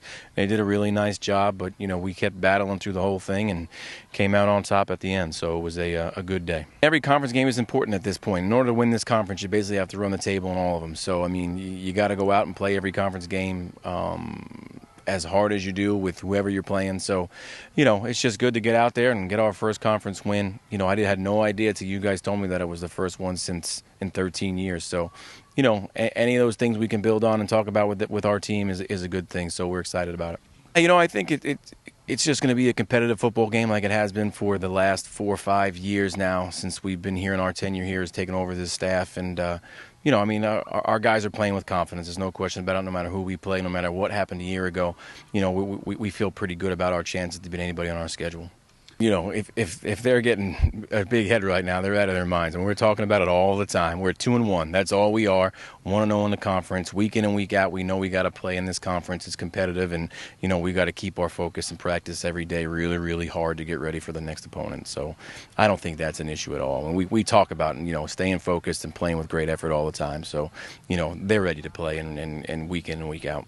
Kind of the Waynesburg-Bethany rivalry. Do you consider it a rivalry? Yeah, no question. Especially like I just said, the last 4 or 5 years, it's we've closed the gap. There's no question like that, or gotten rid of the gap. When I first got here, now 10 years ago, there was a pretty big gap to be closed. And we did a good job recruiting and getting it done, and just closing that gap. And now year in and year out, it's a battle, and we won last year. The year before, I believe it went to overtime.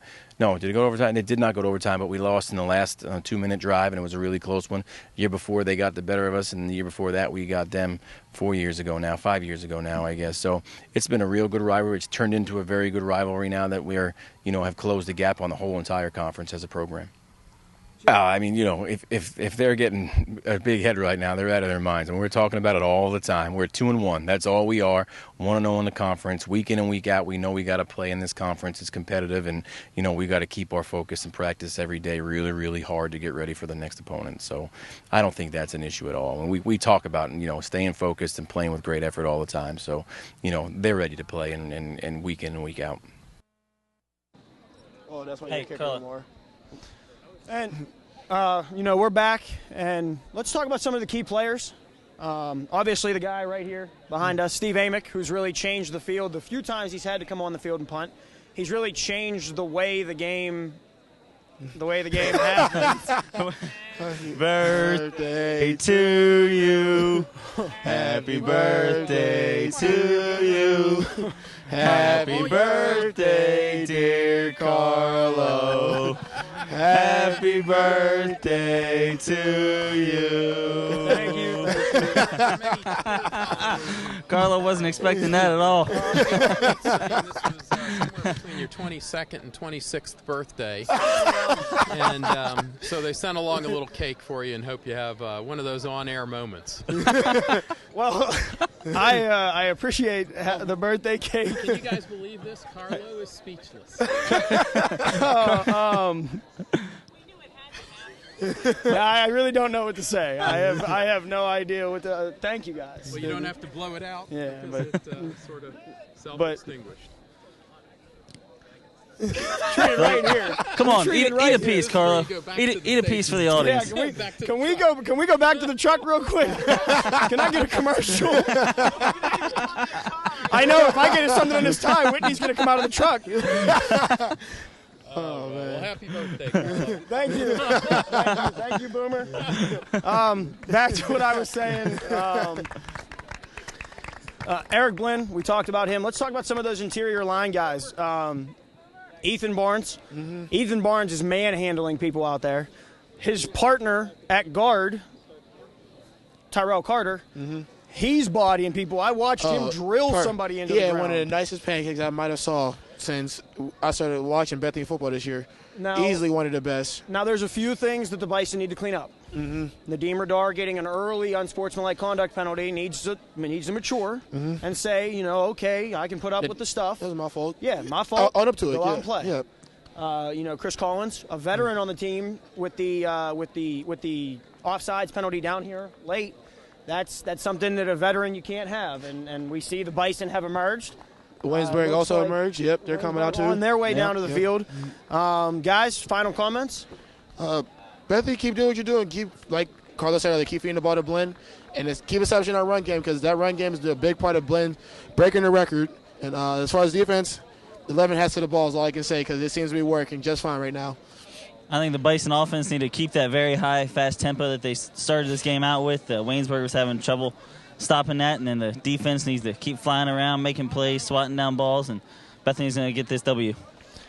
Well, I mean, there's Blinn right there. He looks ready to go. I think we're ready to go and get this second half started. So from all of us here at Bison Game Day, this was the halftime show presented by Preview Theater.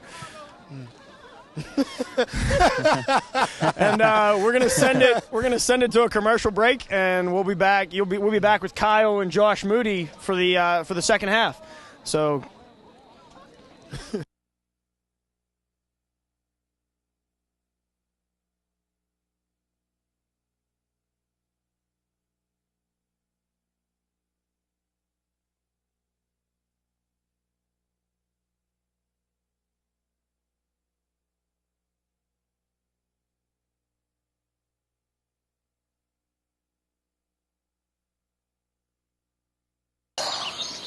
Staring contest. You still got it. I know. Come alive with the forest. Visit discovertheforest.org to find a forest near you.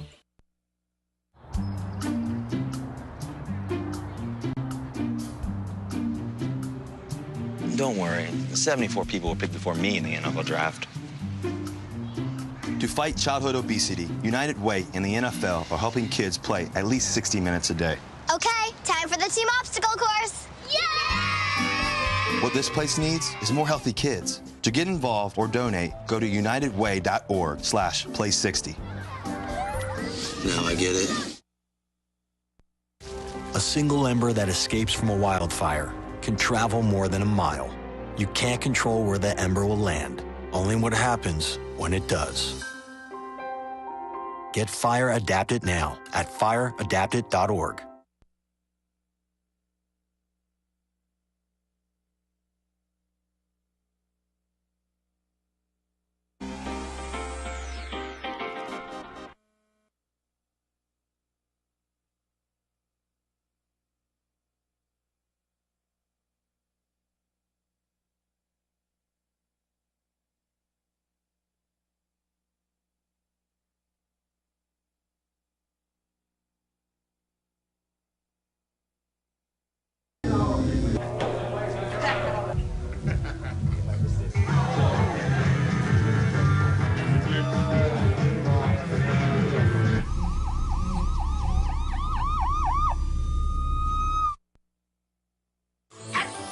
There's no place like home.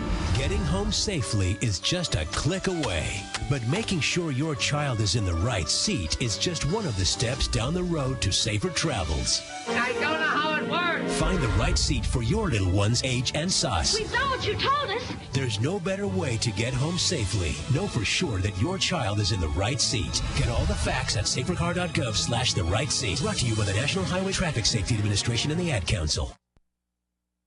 If you want to be a parent, it doesn't matter how you play or even what you wear. You just need to be there. Thousands of teens in foster care don't need perfection. They just need you.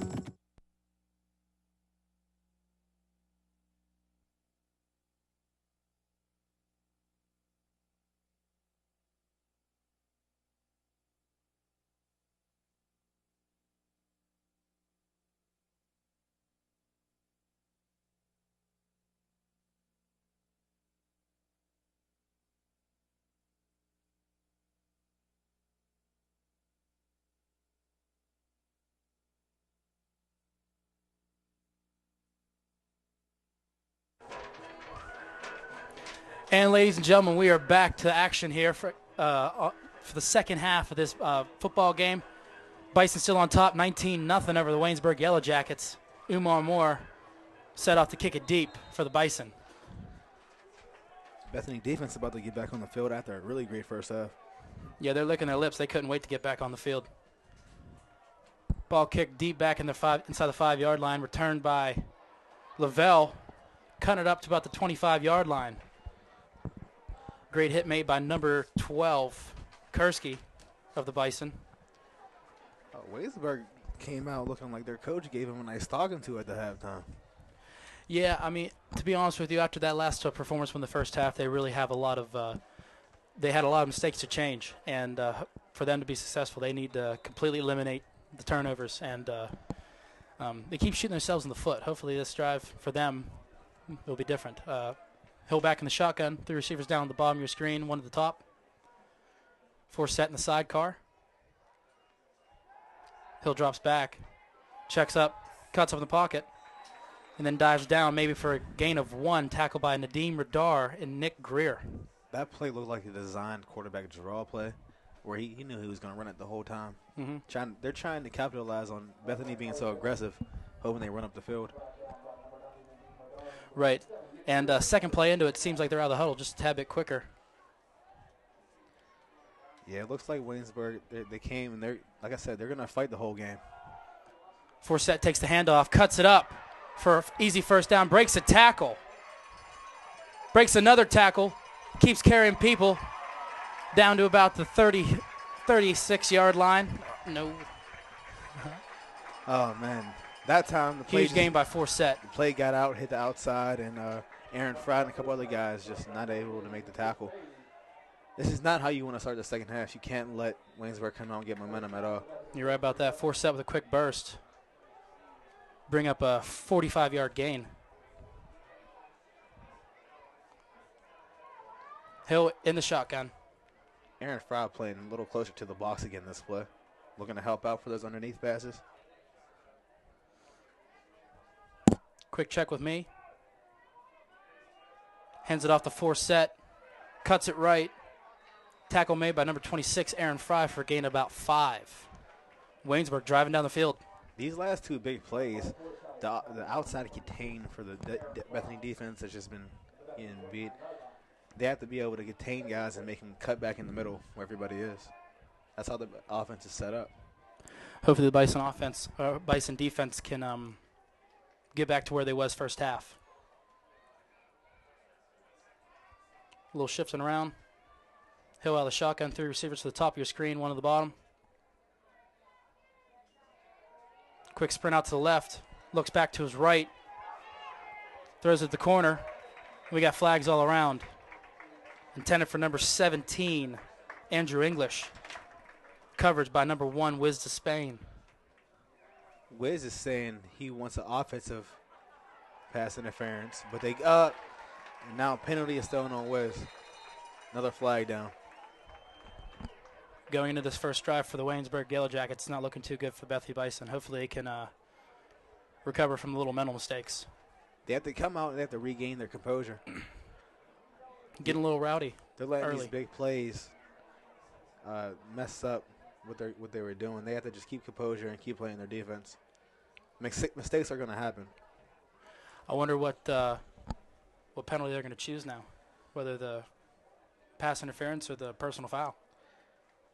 Well, they'll probably tackle on both. Both, okay. Or it'll be up to the coaches.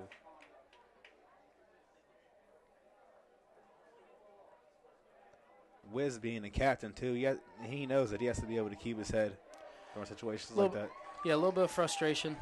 He knows that he did wrong. Maybe next time he can check himself. Yeah, you're not going to get every call. It looked like offensive pass interference, but nowadays, with the way football's set up, the offensive players, they're going to get that call, and you have to know that. With the Yellow Jackets now inside their own red zone with 13:04 left in the first quarter.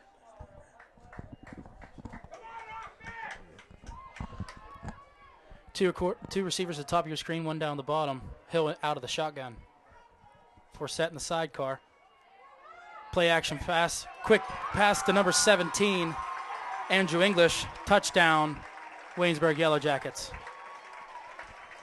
Bethany's defense got shook up on that first drive out. Waynesburg had the momentum, they had the intensity, and they came out like it's a new ball game. Bethany has to get better. Yeah, they came out moving right there. They you saw the play action, quick play action, and a quick dump off to English. And Larry Patty, I believe, tried diving in to swat that ball out of the way, but ball got in there a little too quick, thrown by Hill. Touchdown, Yellow Jackets. The second half The kick is no good. Second half of last year's games were always like this as well. Come out strong first half, second half, get complacent, you let up. You cannot do that. You have to keep your foot on the pedal and keep driving. And hopefully the offense can get them back on the board and answer. Right. Hopefully, from an offensive standpoint, Bison need to react to how the defense came on the field. A little sluggish. Hopefully, they can regroup. They know they've done wrong and come out with the same intensity they had first half. Yeah, this is where you have to respond. You have to respond. You can't let Waynesburg think that they could come back in this game.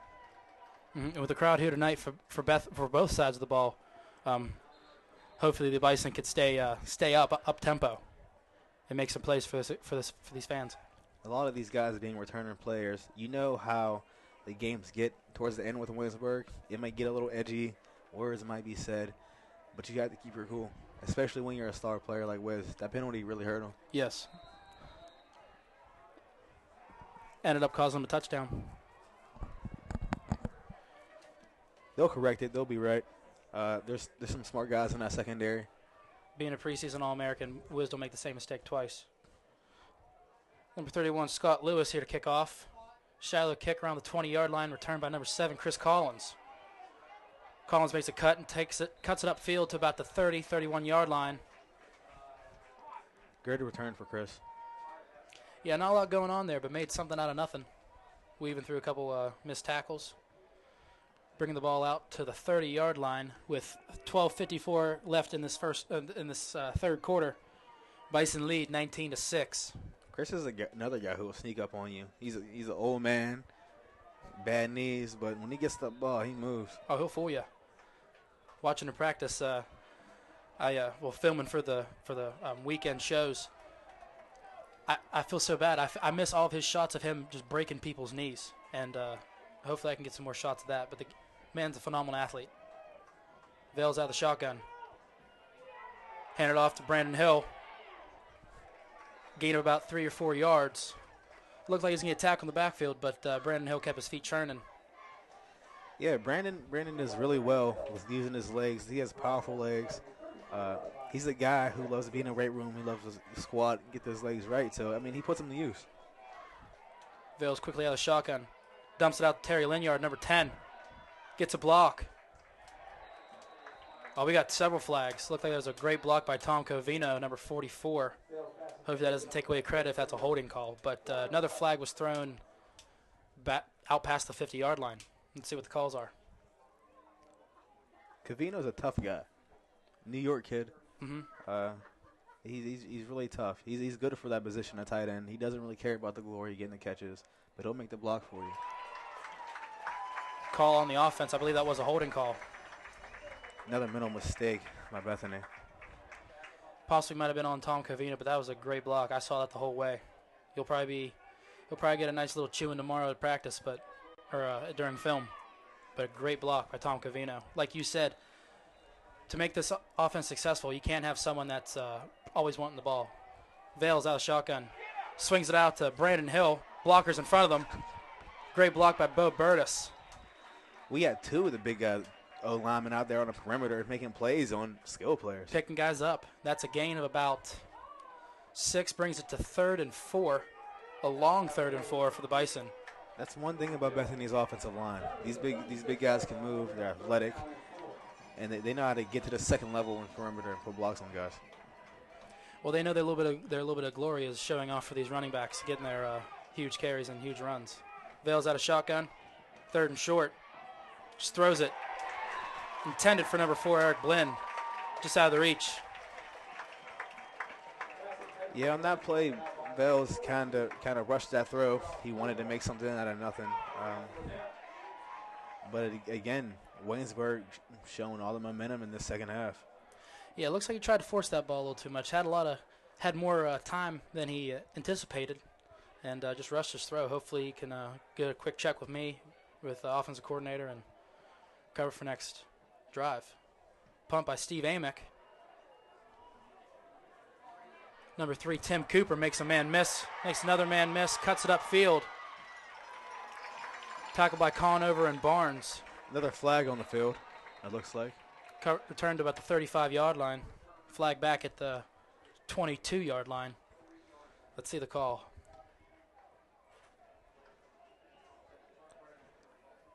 That could have been a big hit on that kid. You just got to keep your head up. Yeah.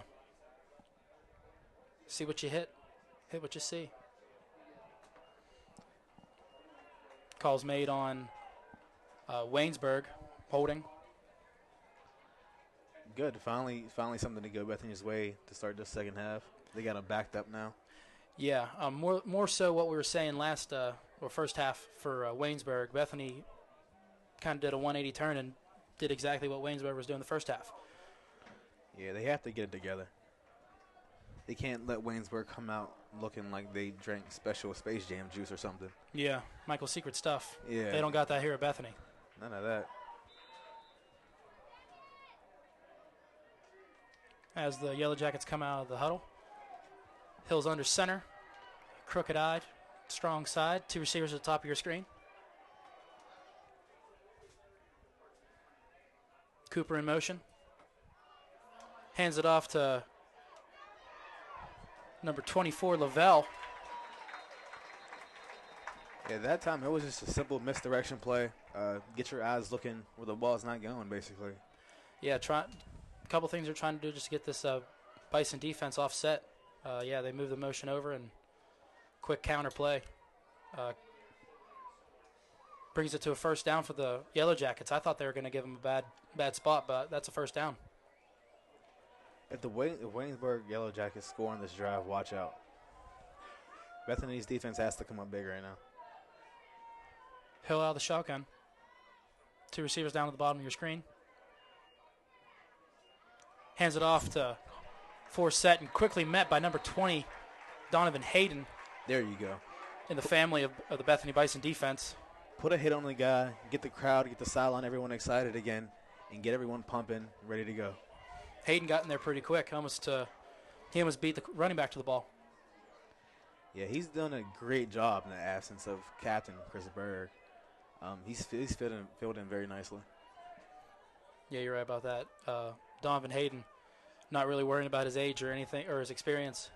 Just instinct. Coming second and long here, about 2nd and 12 with 10 minutes left to go in this third quarter. Hill out of the shotgun. Look to his right.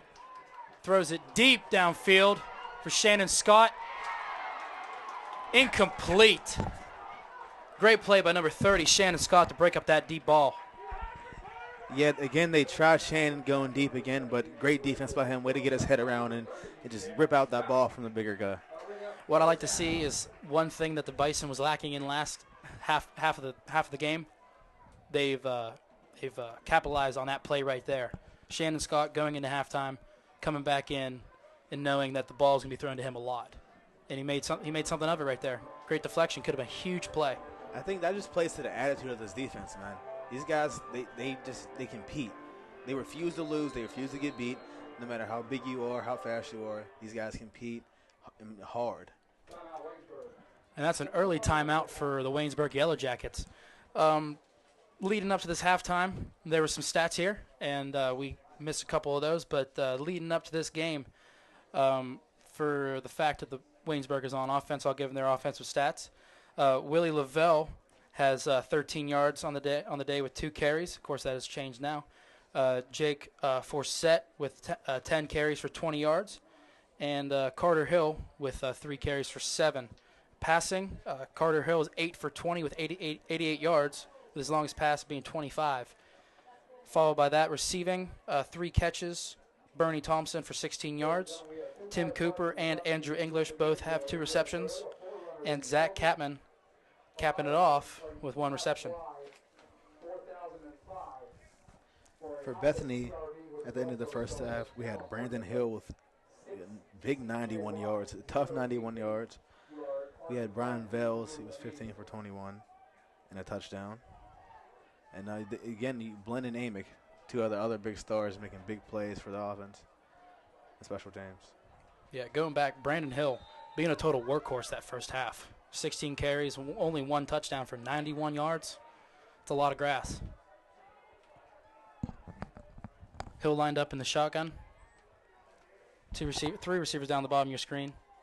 One to the top.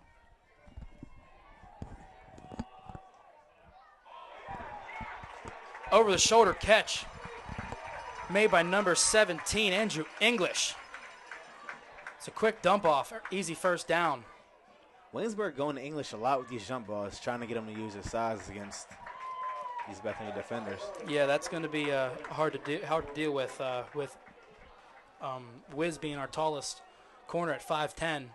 Andrew English stands at 6'3". Yeah, I think it comes down to when he's on Wiz's side. Wiz is a physical guy. He's going to want to jam him at the line and slow him up, maybe mess up the rhythm of the pass. For Channon, he's just going to keep playing, use his speed. Hill under center, gives it off to Lavelle. Quickly met by a handful of Bison, tackled about the line of scrimmage. They try another misdirection play, but that time Bethany stayed disciplined.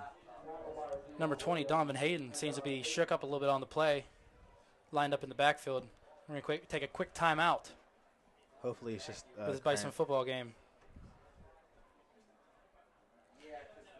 2nd and 9 with 9 minutes left to go in this third quarter. Bison ahead 19-6 for Waynesburg Yellow Jackets. Bethany's defense is doing a really good job of getting the energy back into the game.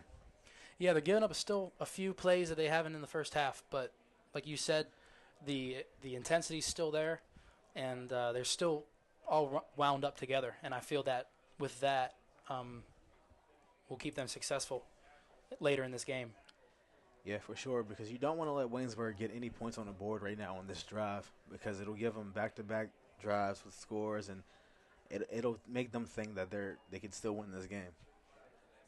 Yeah, that's right. You can't with a game like this, a PAC conference matchup, at home, prime time. You can't give the away team any momentum. Now this is early in the season, but Bethany gets this win. They're 2-0 in the conference. This being one of the tougher teams in our conference, right? It sets them up pretty nice for the rest of the year, as far as that goes. Right. Yeah. Well, it's not that it gets easy from here on out, but definitely putting this game in the win column would definitely help out the Bison later in the season.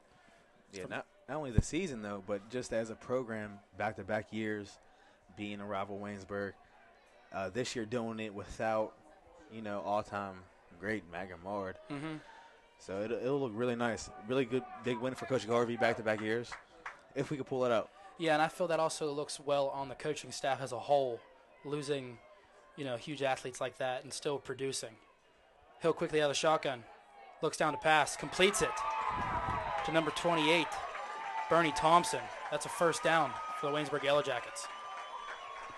Aaron Fry there on the coverage that time, just couldn't get his hand all the way around, and Thompson just made a nice catch for a first down. Thompson had inside leverage. It's hard to beat.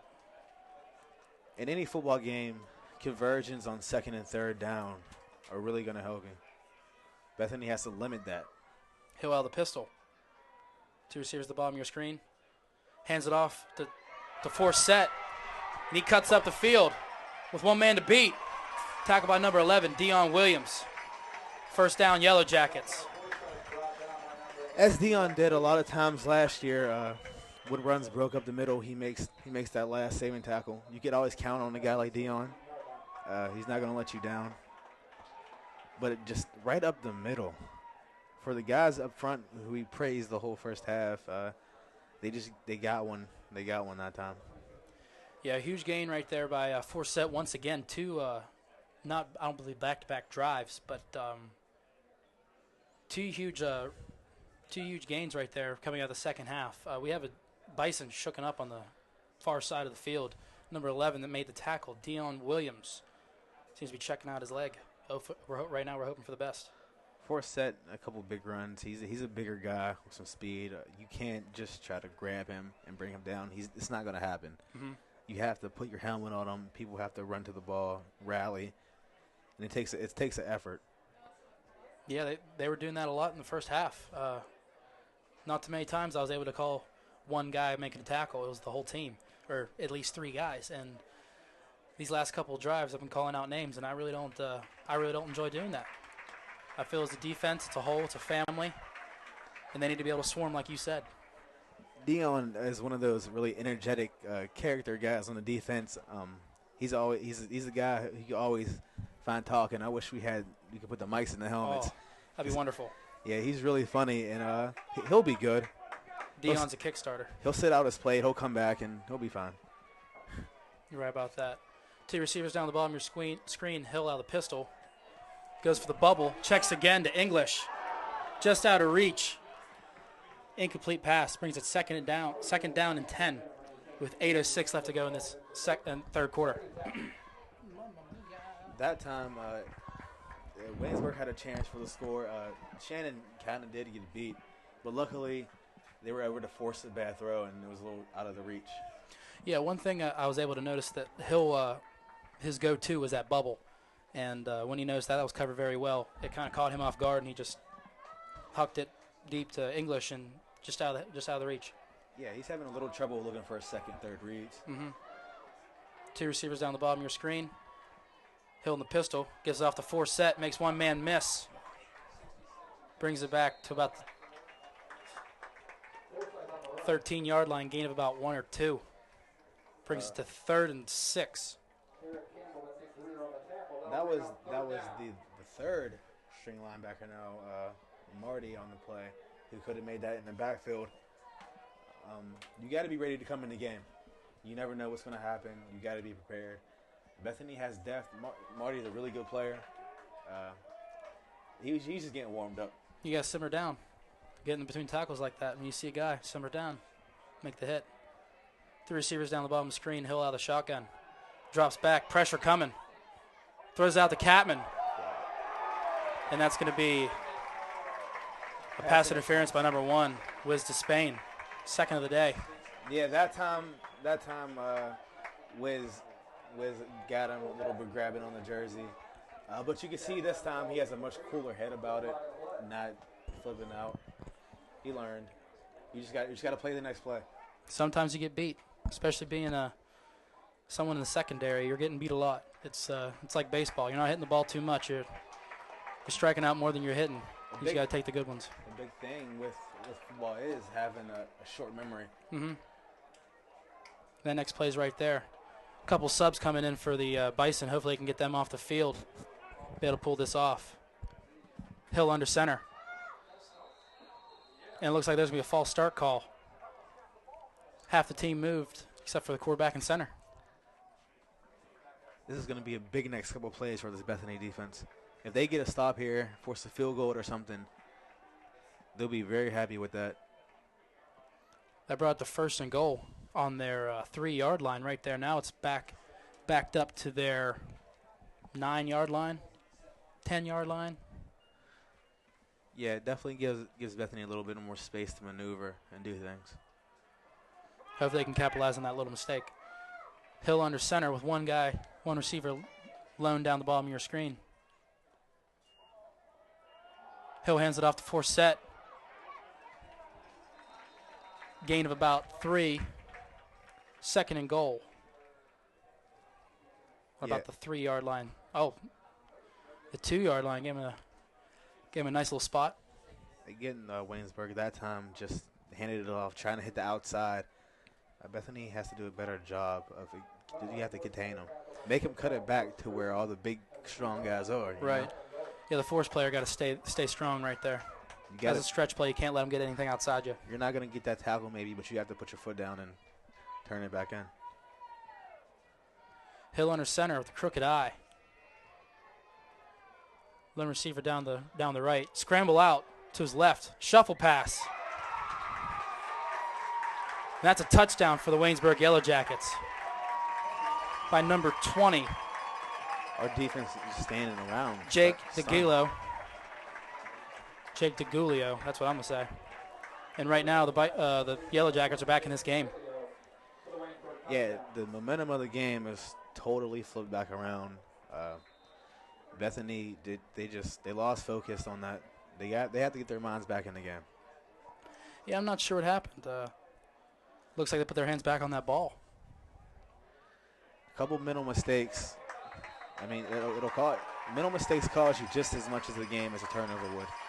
And that kick there is good, making the score 19-14. Waynesburg creeping up on the Bison. Yeah, these Waynesburg kids are tough. They're not going to quit. No, within the last couple years, that's exactly what they'll do. They won't quit on you. With 6:26 left to go, Bison about to get the ball here in the late end of the third quarter. If you're the offense right now, what do? You have to respond. Mm-hmm. Up tempo. Do exactly what they were doing in the first half. I don't know how you could go away from that philosophy because they were very successful in that. Cut out these mental mistakes and execute. And they're just little mental mistakes. And, of course, the little things are the ones that add up to the big problems. But hopefully these little check with me's and little talks, powwow talks you want to call them over here with the defensive coordinator and the whole defense. Hopefully they can stand strong and pull through this win. Yeah, the defense has a bunch of tough guys on it. They'll get it together. We just need to get more points on the board. Put us in a better position, and more points on the board will relax the defense a little bit. Number 31, Scott Lewis here to kick off. Waynesburg Yellow Jackets back deep. Chris Collins, number 7. Number 4, Eric Blinn. And we're off. Ball caught by number 7, Chris Collins. Cuts it up. Breaks a tackle. Flies up to about the 38-yard line. Chris again moving those old man legs. Man. Sneaky return right there. That was even more sneaky than the last one. He broke a tackle and he just jumped 5-10 yards. It was a great return. Hopefully that starts off the Bison offense with a little more up tempo. As you see right here in the replay, makes one man miss and just takes off. The double team by 41-6. Great thing to run into, man. Yeah, that was a good wedge. And the Bison offense here, starting off with 3 receivers at your bottom of your screen, 1 to the top. Vales out of the shotgun. Quick bubble out to number 10, Linyard. Incomplete pass. Which brings second down with 6:14 left to go in this third quarter. I think the guys are just thinking too much.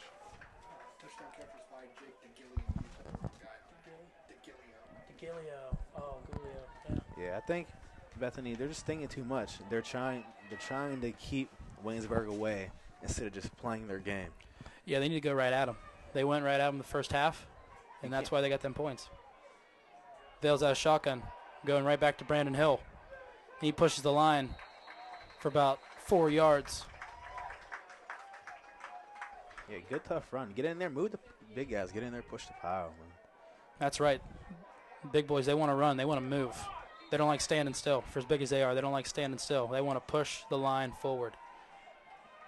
Bethany players, they can't worry about what Waynesburg is doing. They have to just play their game the way they've been playing it. And that'll help, get rid of some of those mistakes. Right. 3 receivers at the bottom of your screen, 1 at the top. Brandon Hill in the sidecar. Vales, quick check with me. Both sides of the ball calling audibles, showing pressure from the defensive side. Vales sets back, cuts up, throws it, completed to number 4, Eric Blinn. And that's going to be a Bison first down. That's what you call a chess match. When you see them, you see the linebackers and the quarterback looking at the sidelines, going back and forth, getting plays. It's a chess match, a strategy. That's how you enjoy a good football game. That's what we're seeing right here today. Vales quickly hands it off to Brandon Hill. Gets it back to the line of scrimmage. Gain of possibly 1. Bison seem to be driving a little better here than the last 2 drives. I'm looking for a play action on this drive. You're right. A play action, maybe a little bubble or something deep. It's got to be coming because it's pass, run. We need to catch the Waynesburg defense sleeping. Waynesburg moved a lot of people up to the line. Dual receivers, both sides of the ball. Vale sits back, looks deep, wide open. Chris Collins caught, and that's a touchdown. Bethany Bison. That's exactly what they needed. That's how you respond. Great job by old man Chris. Old man Chris. Huge play right there by Brian Vales. That's a guy you love to see. Guys like him, they get excited. And look at the blocking up front. all the time in the world. And Chris Collins making a man miss right there. That one's on camera. And then he got the burners. And that's 6 points for the Bethany Bison. Dude fell out of bounds. That's on Chris's highlight film next year, probably. Oh, guaranteed. Great catch. Made a man miss halfway down the field. Great to see a guy get a big play and get excited about it and get everyone pumped up. That's what they needed. And now the defense has to capitalize off that energy. They got to be ready to go. I know I'm excited. I'll be wanting to hit somebody. Big play. And we'll see if Hayden comes back into the game this next drive. Yeah, he's walking around a little bit. He looks healthy. Him and Dion right next to each other. Looking good, man. And that PAT is good. Capping off to a long 80-yard drive by the Bison. Puts them up 26-13 with 4:39 left in this third quarter. Good job. They let out a little bit, and then they went right back into it. Great job. Good play call by Coach Garvey going for the deep pass. Right. Taking a shot. That was the first deep ball all day other than the last throw towards the end of the half by Brian Vales, which broke him out of the pocket. But that one was designed, and everyone knows for the outcome, that's exactly what they were trying to do. Touchdown. Yeah, all Chris had to do that time was just look it in. Look it in. Money. Beautiful ball. If I wasn't announcing, I'd say other things. That was a perfect ball. Great though by Vales. Great wide protection. Open. It's what we needed as the Bison team. That's what we needed. That's what the fans needed, and everyone's up, ready to go. Yeah, that did quiet down the Waynesburg side a little bit. Yeah, they're right in front of us. I don't hear a peep out of them. Number 39, Umar Moore, set to kick it deep. Ball caught by Lavelle, number 24. Huge hit by number 83 of the Bison. Oh, that's 18, Andre Butler. 18, okay. Andre Butler, a dual sport guy who runs track as well. Well, I'll be honest with you. I could tell he does track because I didn't even get his number right. If we get that replay, he's fast. He came in flying like Superman and took him out. That's how you hit. Yeah, that's how you got to hit. On a special teams play, you want to come out flying. See, now that energy's back. They got their swagger back. Right. Coach Watkins and his defense, man, they preach swagger. Hill out of the shotgun, sprinting to his right, looks back to his left, throws it out of the hands of English. Coverage by number 1, Wiz Despain. English, a little shaken up on that last play. Possibly landed on his ankle wrong. That's what it looked like. Not too much contact. Knowing how competitive Despain is, after those two or three bad calls that he had on him, he's not trying to get beat again. He's going to put everything into every coverage now. Yeah, you're right about that. He knows he's one of the captains of this team and of the defense, and everything's on him, I would say. Whoever makes a mistake, like, hey, that's my bad, that's me. And you could tell coming into this drive that he's ready to play. Yeah, great way to lead by example and capitalize. Hope for the best right here out of Andrew English. Yeah, a guy that Waynesburg has been targeting a lot this game, using his size, big guy. Yeah, very athletic. And it's hard to find a guy with that size, with that speed. He's wobbling up, but he's walking up under his own power. Hopefully he's not too banged up. Right. He's hobbling a little bit, maybe just a little stinger. That's how it seems to be with all the injuries going on tonight. Hill out of the pistol to the top, two receivers at the top of your screen. Toss out to Forsett. Changes direction, missing a handful of Bison. As he takes it across the 50. Wiz Despain, only one get a block. Forsett down the field. Touchdown. Yellow Jackets. Wow. Difficult on the Bison side, but great run by Forsett, making several Bison miss and finally getting a key block. They've been doing well against this run all day, but Forsett here in this second half has had some big plays. Not one of them changing direction on the field, coming all the way across. Gets a great block. Huge block right there at the end. Number 90, Nadeem Radar, shaken up on the last play. He walked off the field on his own power.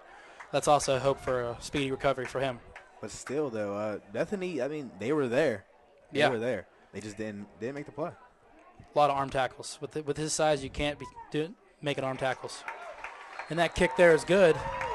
And for the Yellow Jackets, they're right back in this game, 26-20, with 4:11 left to go in this third quarter. Bison still lead. Again, like last year, it's coming down. It's coming down to these big plays, and it's going to be who capitalizes on mistakes and who makes less big plays. Let them happen. Right. You can't let that type of thing go down. Yeah, and it's been a chess match this entire game. Of course, it was all Bison in the first half, but now it's going back and forth. It's a very entertaining game for both sides of both teams, and it will come down to the very last play. It's going to be exciting for us to call, but hopefully it turns out in the Greens' favor. That's what we're looking for. They need to be able to keep on the Waynesburg defense. Yeah, and again, you put it on young quarterback Vales in this offense to respond again. They have to get points on the board. They just can't turn it over or let Waynesburg get the ball back with the momentum. Yeah, at this point, the Bison offense need to keep doing what they are doing to win this game. I would say the defense is bending but not breaking. You know, you can still give up points and win a ball game, but the offense still got to keep up tempo. Return by Chris Collins about the 19-yard line. Takes it up down the left field sideline. About 15-yard gain to about the 35-yard line. On those returns, he's been doing a great job of being patient and waiting for his blocks to develop, and that's why he's getting up the field. Yeah, really not trying to rush anything. Most returners try to dance too much, and that's one thing Chris doesn't do at all. It's one move and go, and being very patient. Yeah, and that's definitely helping out this offense. Yeah, that's one thing. All Chris knows is go. Just one speed, just go. Can't slow down. Tough guy. And the offense comes out for the Bison with two receivers to each side of your screen. Jalen Holmes gets a handoff at the sidecar for gain about 1. Wow.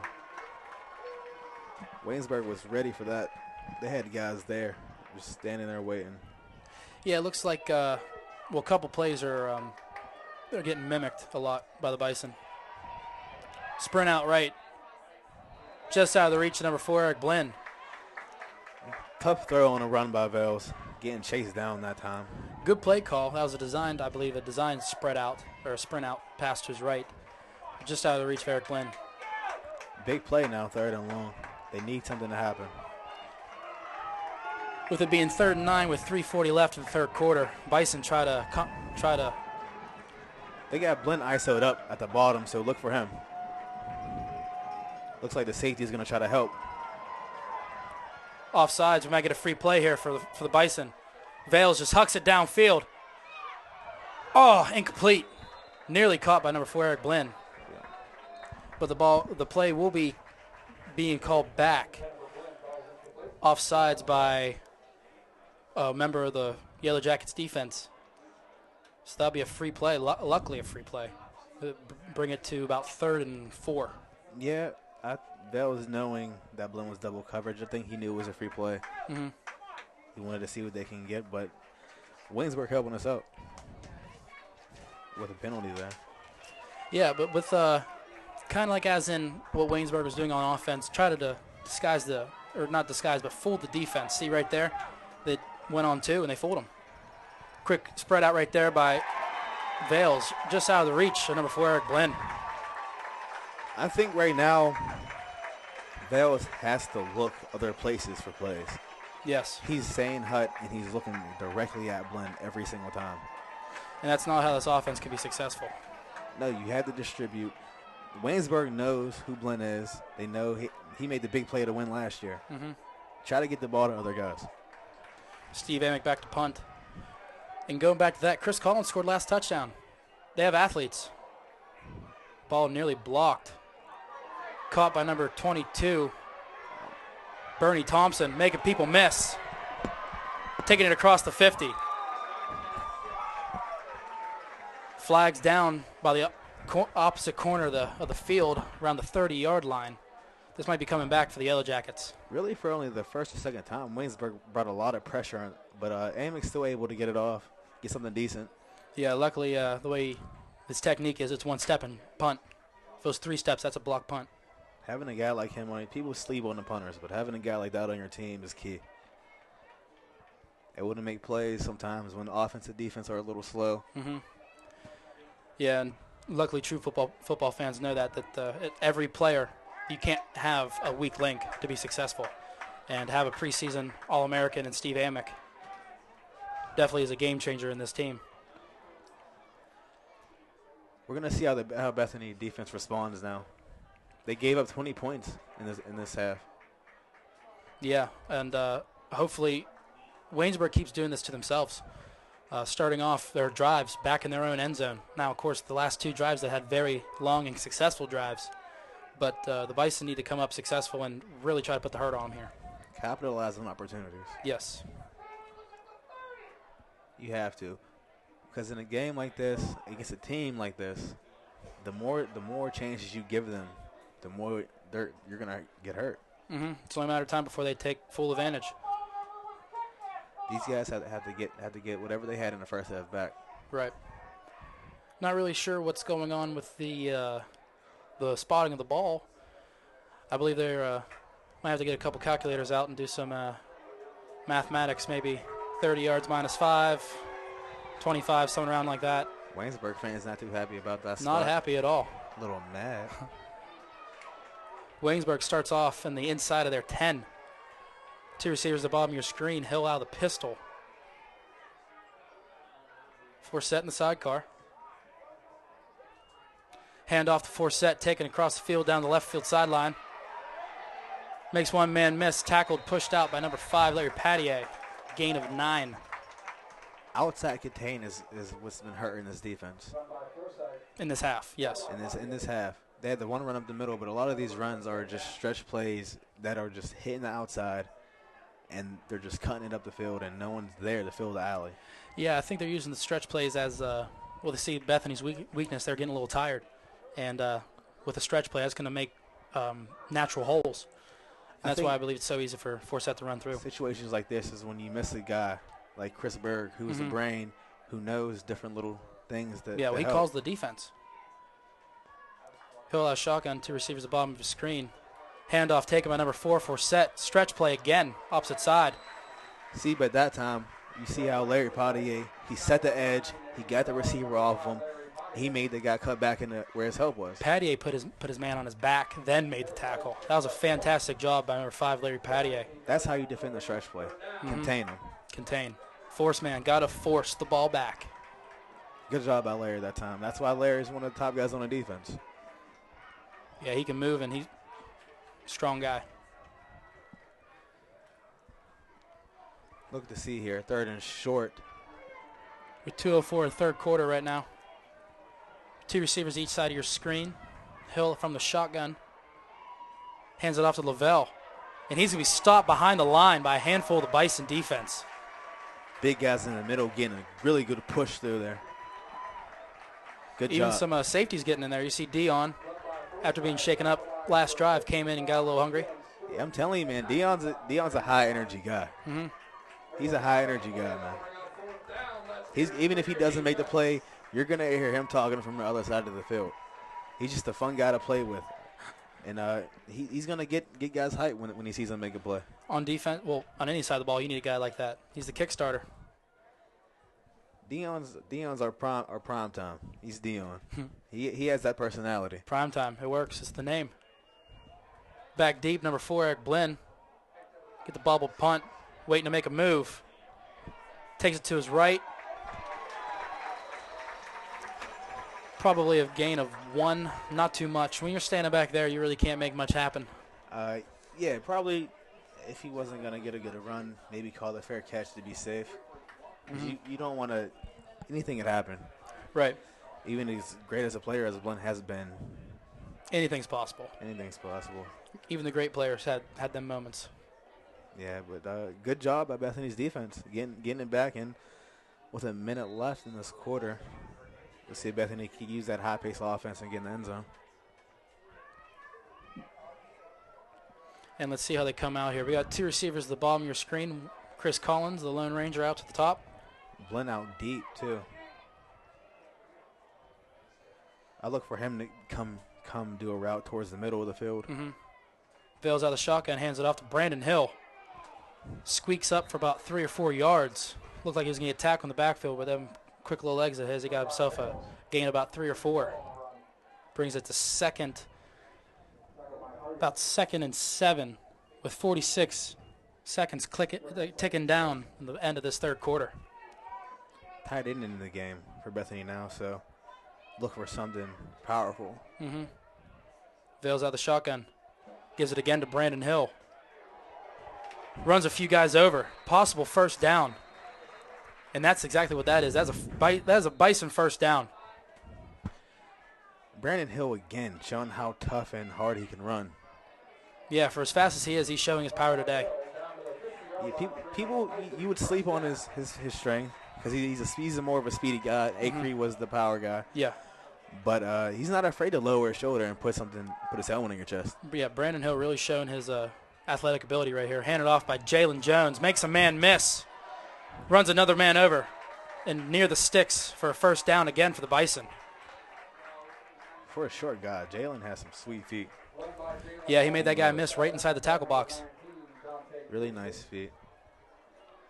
This is great for him to come in and step up and Yeah. fill in a role.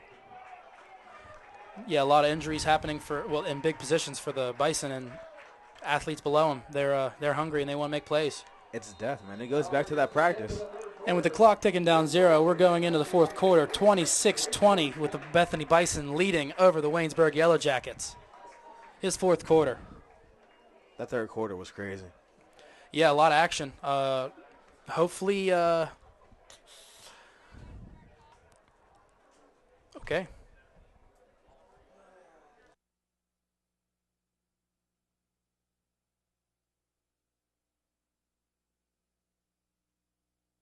Got to go to college. Oh my goodness. I like discovering new things. You get to see what works for you and what doesn't. That helps you evolve as a person. You get to make like a supernova of skill or talent or whatever it is. I've always wanted to go to college. I just feel like that's my destiny. My name is Queen, and I am your dividend.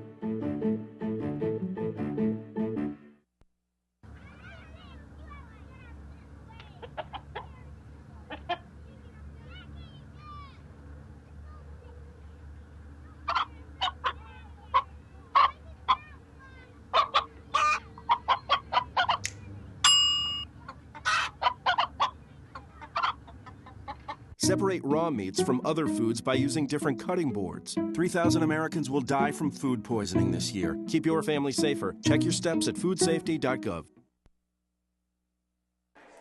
And we're back to the action here. 2nd and 1, starting of this fourth quarter. Bison lead 26-20. Hand off to Brandon Hill. He gets the easy first down and more. Makes a couple people miss. Oh, he landed weird. Shot. Not play, but great run by him. I don't know if it was his leg or possible groin. I don't know. There's a helmet. Tough run. He's going to walk it out. He's walking. He's good. Took a little shot, shake it off, get the ball back. He's fine. Oh, he's good to go. B. Hill's made of stone. Brandon Hill, that is. 2 receivers top of your screen. Vales out of the shotgun. And a read. Quick stiff arm. And that'll be a gain about falling 2 or 3 yards for Brian Vales. Getting stiff arm is so disrespectful. Oh. It's so disrespectful. As a defender. Straight stiff arm. If anything, shake me or something. But don't put your hand in my face and push me to the ground. It hurts. It hurts. Yeah. That's how you get rid of sharks. Sometimes you got to get rid of sharks to get some first downs. Good job by staying tough in there by Vales. 2 receivers back to the top of your screen. Hand off to Brandon Hill. He moseys on down for a gain of 3. Brings it to 3rd and short. Hill's going to be one tired, sore dude after this game. Yeah, he might sleep all Sunday. But it's going to be worth it. He's had a great game.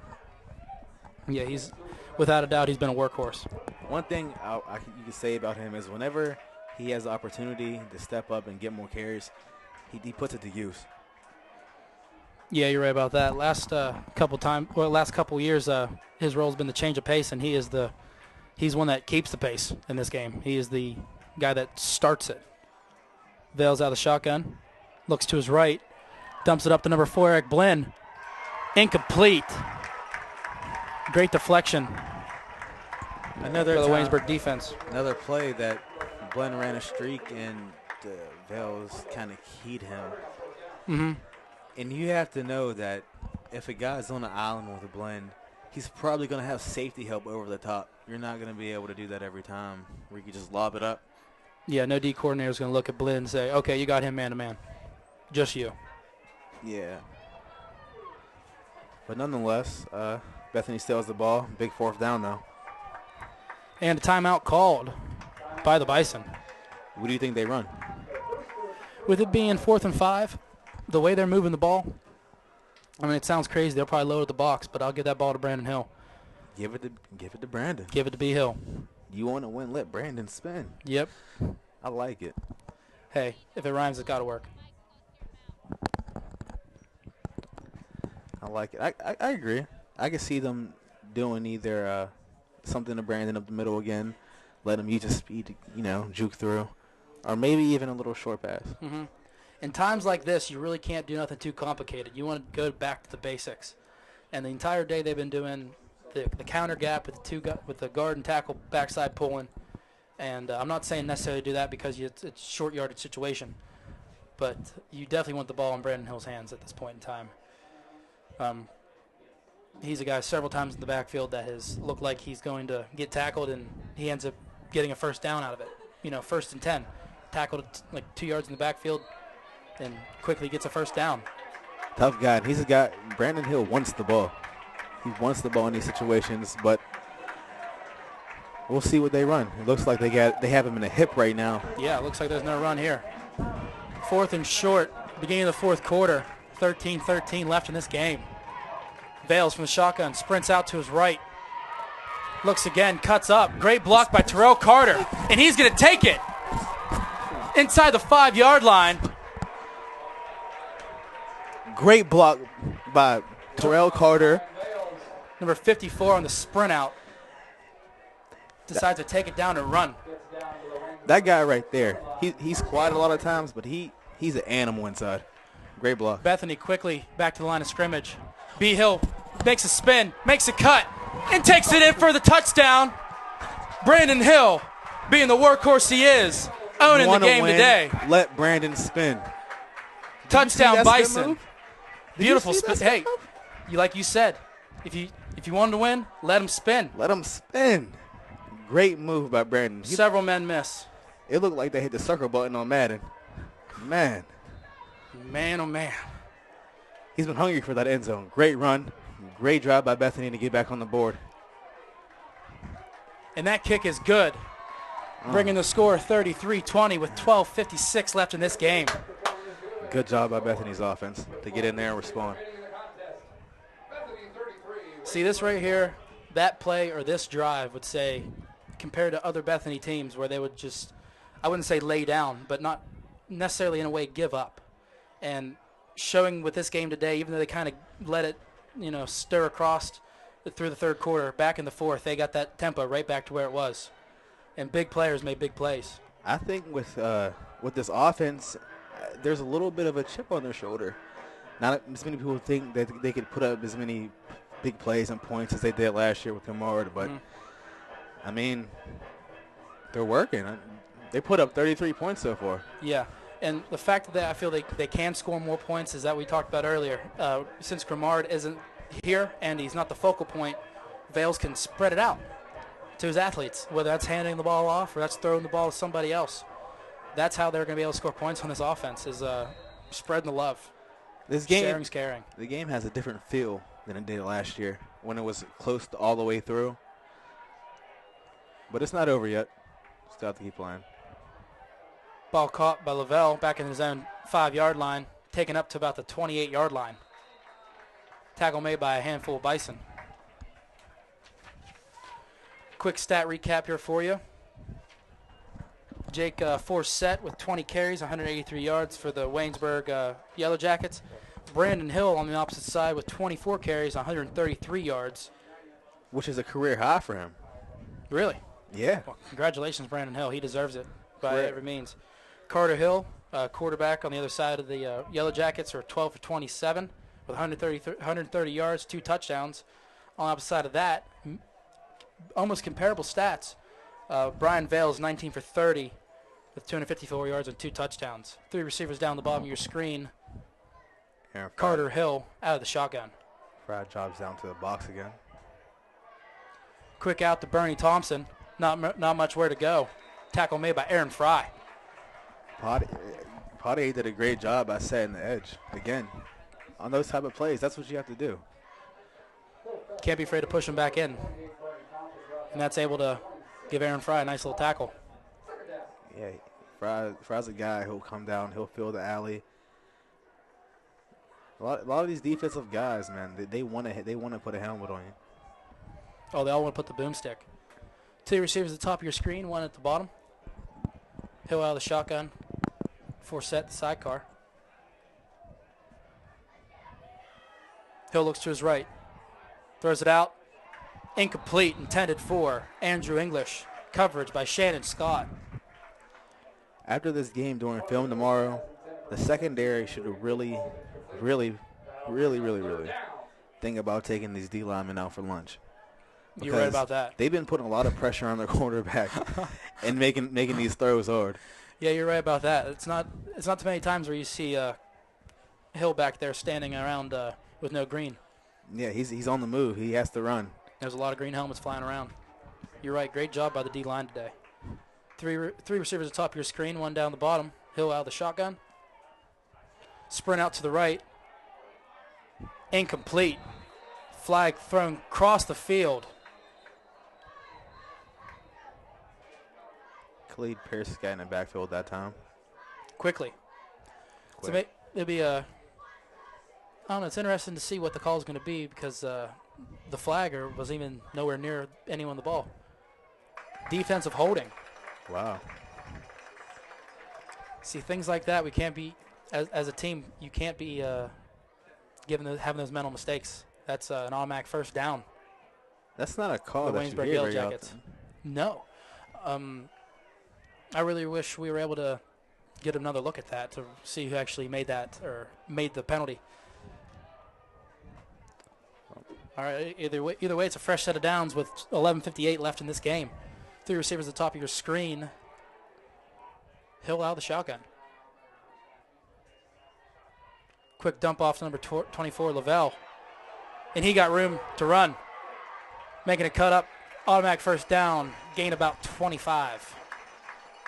For all the good plays the defense have had this game, they keep letting up big plays. They just keep letting up the big plays. They'll do good. It all involves the penalties. Got to stay away from those. Stay away from big plays. Yellow Jackets moving quickly here. 3 receivers at the bottom of your screen. Sprint out to the left. Hill looks down and hucks it deep to number 3. Out of bounds. Incomplete. Donovan Hayden putting pressure on the quarterback that time. It's always a different guy in the backfield too. Hey, there's nothing wrong with that. They just keep getting back there. They all got moves. They all can fly. And well, they want to make their team proud. There's still a lot of time in this game left for Waynesburg to come back, so they have to keep their foot down and keep them out the end zone. Yes. One thing again, Bison can't bend but don't break. Exactly. 3 receivers down the bottom of their screen. Hill out of the shotgun. Hands it off to Lavelle. Takes it up for about a 3-yard gain. Tackle made by number 66, Eric Campbell. To 3rd and 9. Another big play. They need to convert this 3rd down because if Waynesburg gets the ball back and they score again, It's a game. It makes it a completely different game right there. Yeah, even though the Bison are ahead, they still need to convert on this drive and score. 2 receivers to each side of the screen. Brendan Hill is your sidecar. Little dump off, swing pass to Brandon Hill. Not much way to go. Tackle made by number 14 of the Yellow Jackets. Yeah, there was just nowhere to go. Josh Mundell. Nowhere to run. Yeah, a little swing pass, but I don't think it was much designed to it. Fourth down, or I mean not fourth down, but swing pass that had no screen. I believe it was just a normal swing. No downfield blockers. Yeah, I don't know about that play call. No, pressure was coming, and that'll be the sign of the punt team for the Bison. Well, we're gonna see if Amy can get this ball inside the 10 here. Yeah, he definitely has the leg to kick it 80 yards. Let's see if he can kick it 30. Then it'll come down to this defense in this last 4 minutes. This defense has to hold strong. They let up some runs, but they have to have a short memory, come in here and really play. Yeah, they need to keep the intensity up on the defensive side of the ball. Delay a game credited to the Bison special teams, hopefully to give Steve Amick a little bit easier or more room to work with here. As a punter with a big leg, don't want to kick it out of the end zone.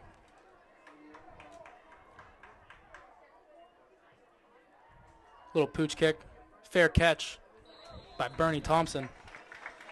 Punt just inside the 20-yard line. You can't really ask much more from some Steve Amick. No, when you're just outside of field goal range and there's nothing else you can do, kicking it inside the 20 would be better than kicking it in the end zone because they will be on the 20.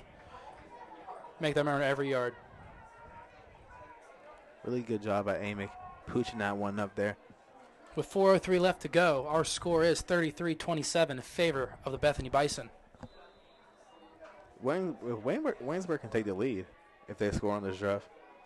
Yeah, people at home, don't sit back in your chairs. This is an exciting game right here, leading down to the end of this game. Two receivers down to our bottom of our screen. Hill out of shotgun, hands it off to Forsett, stretches it out to the right, tries to change direction. Once again, making a man miss and getting back to the original line of scrimmage, possibly a gain of 1. 2nd and 9. They have to wrap up. This diving and arm tackling is just a show of fatigue, maybe. Right. But it's go time. Yeah. Under 4 minutes left in the fourth quarter.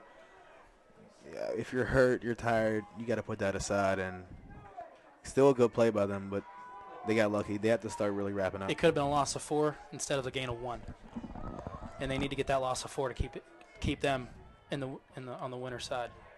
Two receivers at the top of your screen. Hill looks to his right, throws it out, completed number 17, Andrew English. That's gonna be just short of the first down. Brings it to 3rd and 2. Nice. That was a nice throw and grab by Waynesburg right there. Yeah, that might have been Hill's first out route completed. That was a deep ball. I mean, they're on the far side of their far left hash and completing it to the opposite side of the field on a deep out route. That's a hard throw to make. Looks like the defense is going to try to bring a little bit of pressure. Pierce coming into the game now.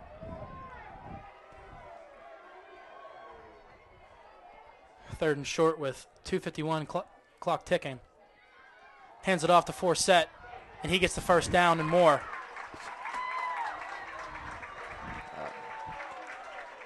You have to limit these third down plays. Yeah, I think their eyes are getting caught back in the backfield.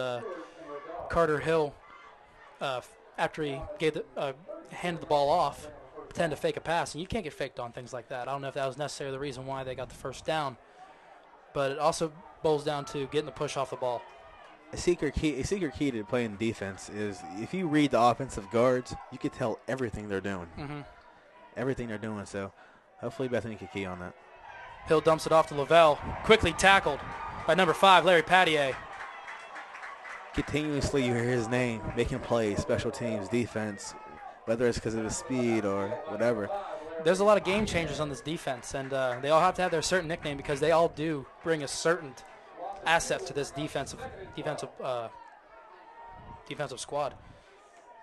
Great play by number 5, Larry Pattier. Khalid Pierce also in on the action right there, bringing it 2nd and short, or 2nd and 12. Hill looking down to his right, Andrew English. First down, Andrew English, Carter Hill. Nice little dump-off pass over the over the hands of Wiz Despain. Yeah, he just didn't get his head around and didn't see the ball coming. No, it was a quick fade. And like you said, Wiz Despain, not enough time to react to the ball. They've been keying English all game, and Wiz knows that. He has to be able to get his head around. Yeah, it looks like Bernie Thompson, number 28, is the short, shallow guy. And right here you see Andrew English. Beautiful fade route. Wiz Despain, not in time to look over. Looks like he took a little. He was peeking in at the quarterback in the back foot a little bit, and as soon as you do that, you lose a step. Yeah, and the downfall about that is when I was watching Hill make his read, he was staring down English the entire time, and if Wiz was covering his man a little more than worry about what's going on in the backfield, that might have been a pick. I mean, you can catch the ball at the highest point, things like that. Anything's possible. Right now, it's time to lock up. You have to lock up on people. Within 2 minutes left. I thought they were about to call the ball off here. We got the chains a little confused. It is 1st and 10 with 1:43 left to go in this game. Nice to hear the sideline and the crowd get into the game. Yeah, I mean, it has been all game. It's about time they started talking. 3 receivers at the top of your screen. Hill out of the shotgun. Play action. Throws it. And great deflection possible. I will say this, if it's on the defense. Okay. Offensive pass interference. Great defense. That's good news. That's how you come into the game. Another guy who's a sophomore. He got some playing time last year, but he's a guy who's going to be really good when people like Wisney leave. Great play by number 18, Andre Butler, coming in and making some noise. Huge play right there. Lincoln. Yeah, great play on defense. That's how you do that. You come into the game and you make a play. 1st and long. Oh, Jaquee. All right. Well, I mean, opposite side of the field, my eyes are bad. Great play by number 19, Jaquee Taylor, coming in making some noise. Give a credit to Dion Butler making a great play, or Andre Butler making a great special teams play last quarter. A lot of pass defenders on the field for Bethany right now. Big play for both sides of the ball. Quick pass completed to Catman. And that's close to the 1st down marker for Waynesburg. Just on that play, they did the one thing you don't want to do. Let the receiver get the inside track. Right. This is basic little slant route. Huge gain. 2nd and short right here for the Waynesburg Yellow Jackets. It seems like every big play they have, Waynesburg comes back. Give and take. Counters. Yeah. Counter punches. Hill looks to his left. Throws it short to Bernie Thompson. Very close to the sticks. Possible 1st down. And that is a Yellow Jackets 1st down. Now it comes for the defense has to get strong. Clock ticking down. 57 seconds left in this game. Bison up top, 33-27. You got to show some backbone and get a stop. Yeah, this is where legends live right here. 3 receivers at the top of your screen. Ball Bobbled down. snap.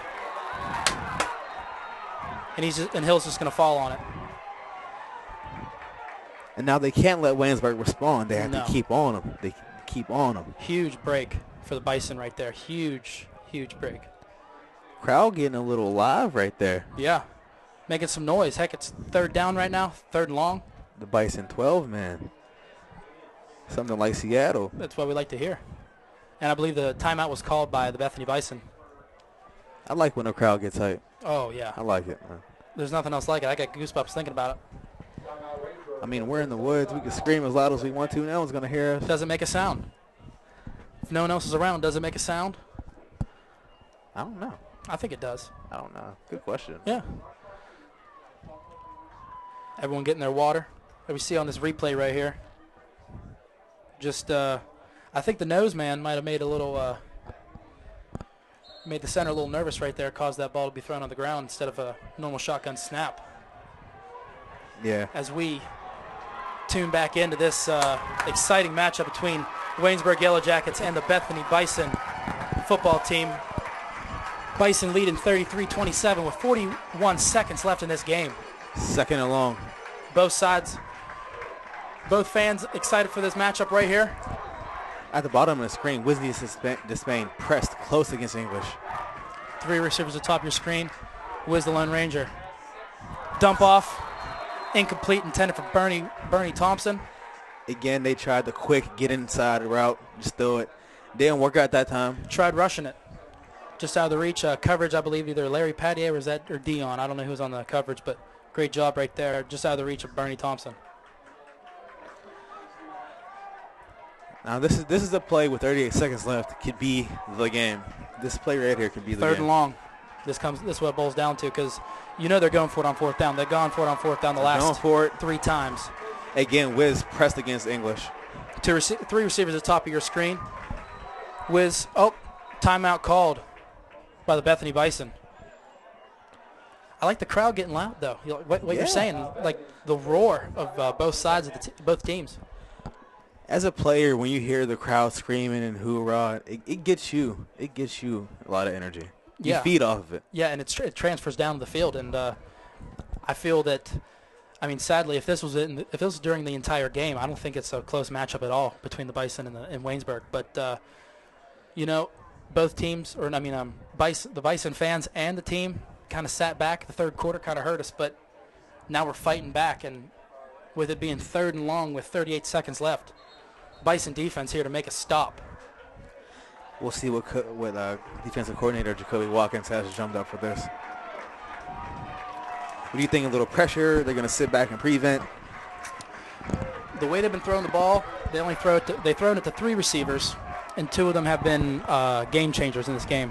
I feel if you tie down number 17 and number 28, and you take care of number 6, you bring the pressure right here. Oh, yeah, and they're pressed. They're going man on man. Yeah, they're bringing the heat. They're ready. 99, Khalid Pierce is just jumping around waiting to get on the ball. Hungry. He rushes in. He gets back. He forces a tough throw, but... Wow. Fantastic play. Number 28, Bernie Thompson. Toe drag.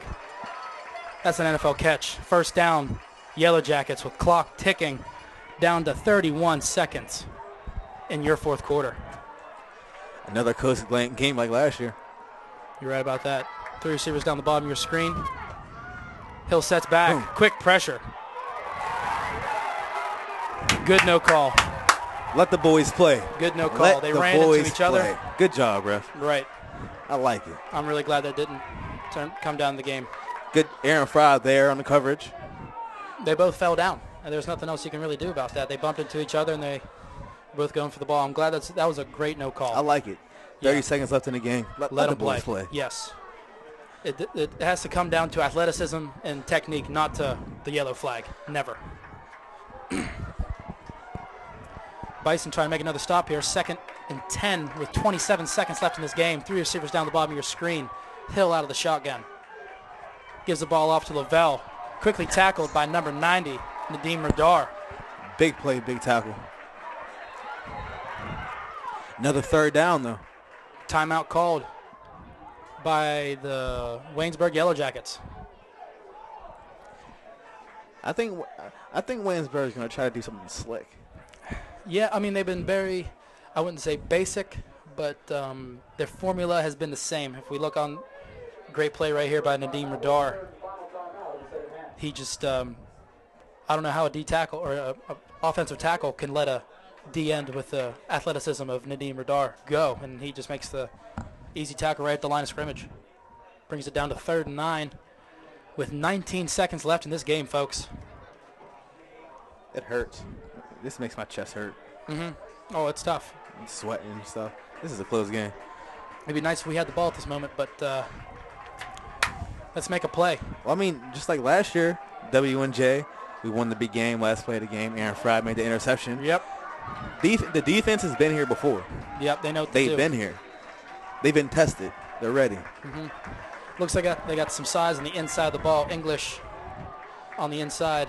3 receivers down the bottom of your screen. 1 Lone Ranger at the top. The tight end, Kappen, covered by Wiz Despain. Looks to his right. Wiz on the coverage. Deflected. Great play by number 1, Wiz Despain. Man to man. Had kind of a rough second half, but that's why he's the captain and the leader of the team. And Wiz looks like he's shaken up on that play. He, you could tell that he gave it all on that last play, and he fell very awkwardly.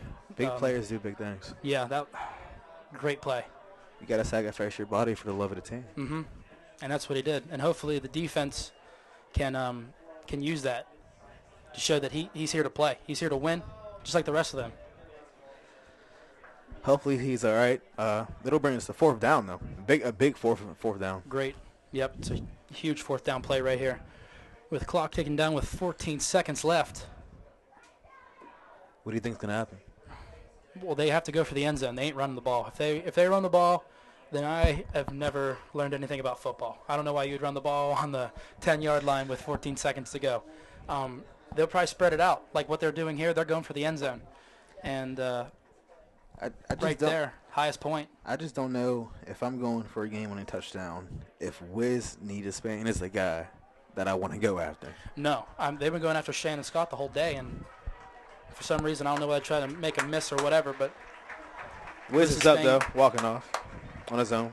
Yeah, I mean, he sacrificed his body. He's like, give me one play. Defense got to be saying, give me one play to be great. And also, at the end of the Waynesburg, well, not Waynesburg, but the WNJ game last year, Wiz had got a cramp. Shannon Scott came in, ended up making a big play on that last drive. Right. It's all just follow suit. Ricky Clark coming in right now. Ricky Clark, and he's a corner with size. He's athletic. He's taller than the other guys. Yeah, he's the one that could possibly be covered. There he is. He's matched up against English right now. And he's an older guy, too. Yeah. So he knows what he's doing. Here we go. 3 receivers down the bottom of your screen. They're bunched up down here at the left. Hill all by himself in the backfield. Pressure coming. Deflected. Flag down. Flag on the play. They may call pass interference. It looked like a good deflection to me, but we'll see. Was that Jaquee? Yeah. Yeah. If that's a pass interference, I'm not really sure what that would be, but fantastic play by Jaquee Taylor. Way to get a hand in Fourth down, huge play.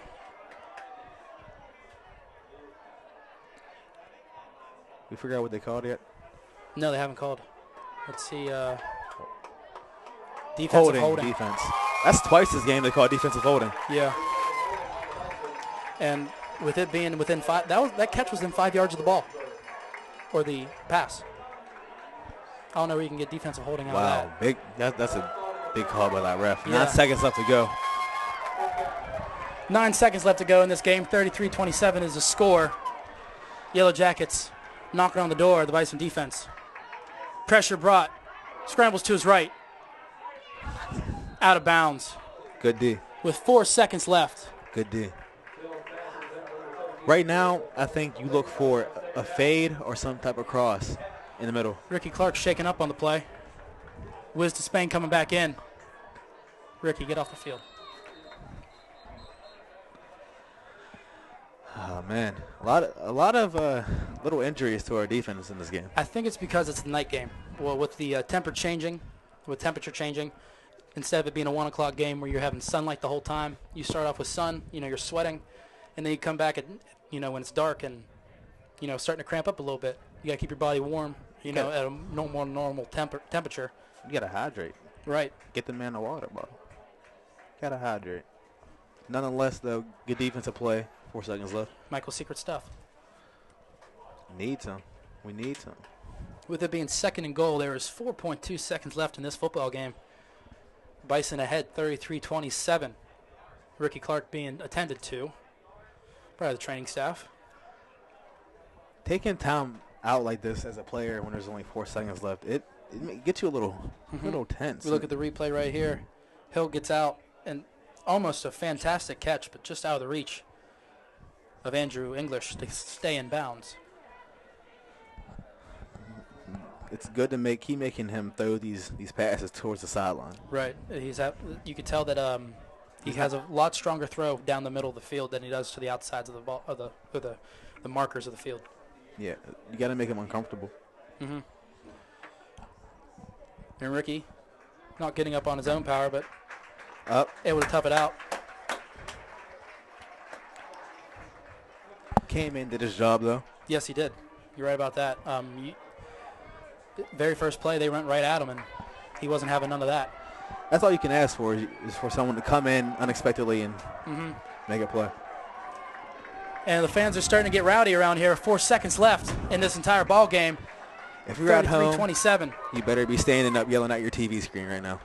Can't be sitting down. Chair can't be too comfy. Last play of the game. Hillback, incomplete. Pierce again in the 0.9 backfield. seconds left. Don't know how that's possible. 0.9 seconds. Pierce causing havoc. That's what he does. That's what he's good at. He never stops. You got players that never stop. Pierce is a guy. He has a high motor. High motor. And it's kind of funny when you see him in the game, making trying to cause pressure. You always see his eyes. You know where he's going. He's in it. Yeah. You know what I'm saying? He smells that ball and he goes for it. 0.9 seconds left in this game. 33-27. Last play of the game. Timeout called by the Bethany Bison. Man, I'm Quick nervous. check with me. This is intense. I don't know how 0.9 seconds get left on the clock. That must be quick trigger. 0.9 seconds left in this ball game. I thought it was hard watching when I played. It's tough. Khalid Pierce nearly causing, it's an incomplete pass, but nearly causing a sack fumble possibly. I thought he had him. Yeah, he was coming in so quick. Hill was able to get that ball out right at the last minute. In the game against Waynesburg last year, he had a key sack at the end of the game. He's good in these big moments. Yeah, great players make big plays.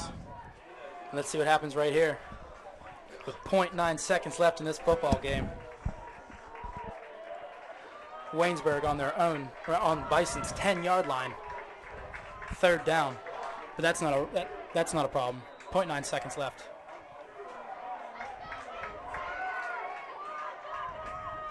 Hill sets back. Pass. Picked Intercepted off by Larry Potier. Larry Potier, number 5. Game over. Sealing the victory Larry for the Potier. Bethany Bison. Great interception. That's how you end the game. Game over. Larry Potier making plays the entire day. I would say, real quick, Team Bison. 2 players on each side of the field. You look at Larry Potier and you look at Brandon Hill. 2 guys that played out of their way or out of their ability today to solidify a win for this Bison football team that has came together within the last 3 weeks. This is a huge win. The players are hype on the field. The fans are hyping into it. This is a great win for Bethany. Makes it 3-1? 3-1. 3-1. And we are 2-0 in PAC play. Everything's looking up for the Bethany Bison. I believe we are gonna. Are we gonna send it down to the game day crew or? Wow, what a game. Fantastic game. Say that one more time. Keep talking. Wow. Okay.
And we're here after probably the most exciting game we've seen since last year's night game against W&J.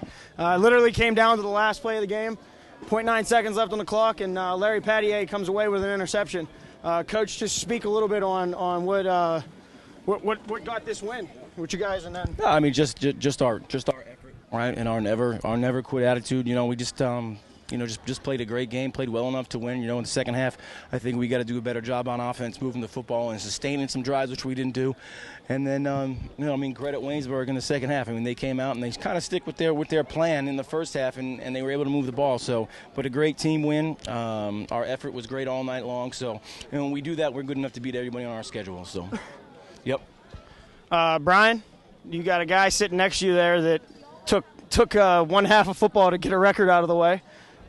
So from both of yours, where you guys seem to be finding each other left and right. What was going on out there? I mean, we're just starting to click right now. We're just getting in the thick of things, so I'd like to see what's going to happen in the next couple of weeks. But as of right now, we're just starting to get better as the weeks go on. And Eric, you had a couple big plays, but the consistency that we've seen from you, and I guess this would be the 25th straight game that you played. What brings that to the? How do you bring that to the table every game? Honestly, Coach Garvey puts me in a great spot to make plays for the offense. Game planning all week. Brian does a great job of making throws, and it all starts off front. The offensive line's been doing a great job. They played a hell of a game tonight. So. And then lastly, Coach Garvey and guys, I'll let you get into to celebrate. I know that there's a countdown waiting. The defense has steadily improved week in and week out. Would you agree with the statement that this is probably the best game they've played this year? I would have to agree with that. I think obviously, certainly that first half, we got to tighten things up. They started running the ball pretty well there, and that's what they do. So, but yeah, our defense is probably as good as it's ever been, and just improving week in and week out. We got guys who make plays, and again, it's all about our effort. Those guys just go like crazy all the time. So, can't be more proud of them. Well, Coach, congratulations on the win, and good luck next week against Case Western. You guys staying or going? No, you guys are free to go too. We're out later. Good job, good game, Blaine. Good game, Brian. Your final here, now that I have time to catch my breath a little bit, your final here at Bison Stadium was 33-27. And again, Bob, they don't make it easy. It's never easy. You and I have been here now 2 years in a row for the night game.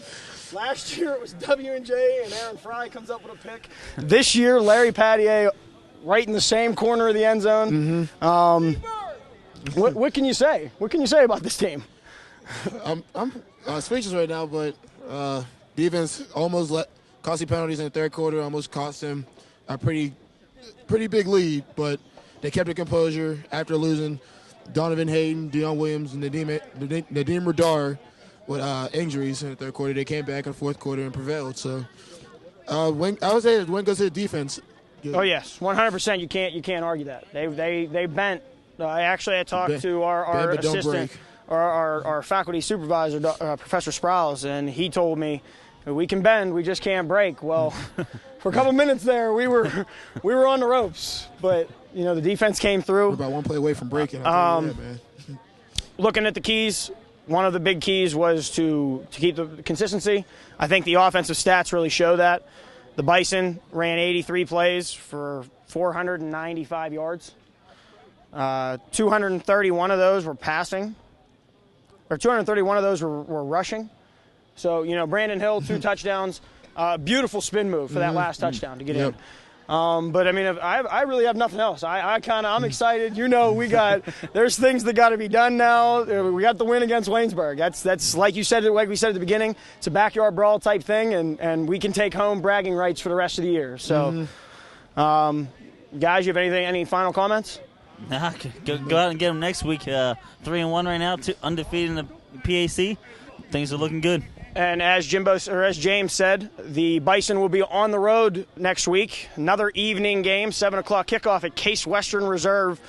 You can catch that game. I would assume Case Western will put it up. If not, stay tuned to the Twitter page. We'll try to keep you updated. But it was a great game. Great game. Can't ask for more. But from all of us here at the Bison Game Day crew, thank you to Preview Theater. Professor Sprouse, Mr. Dumas, especially Yanks that gamble. Thank you, President Miller and Boomer, for giving me this birthday cake that you see and I haven't eaten yet. It will be eaten in a little bit. Thank you to my man Cam. He don't get no credit because he's behind the camera, but thank you, Cam. And we'll see you guys in a couple weeks.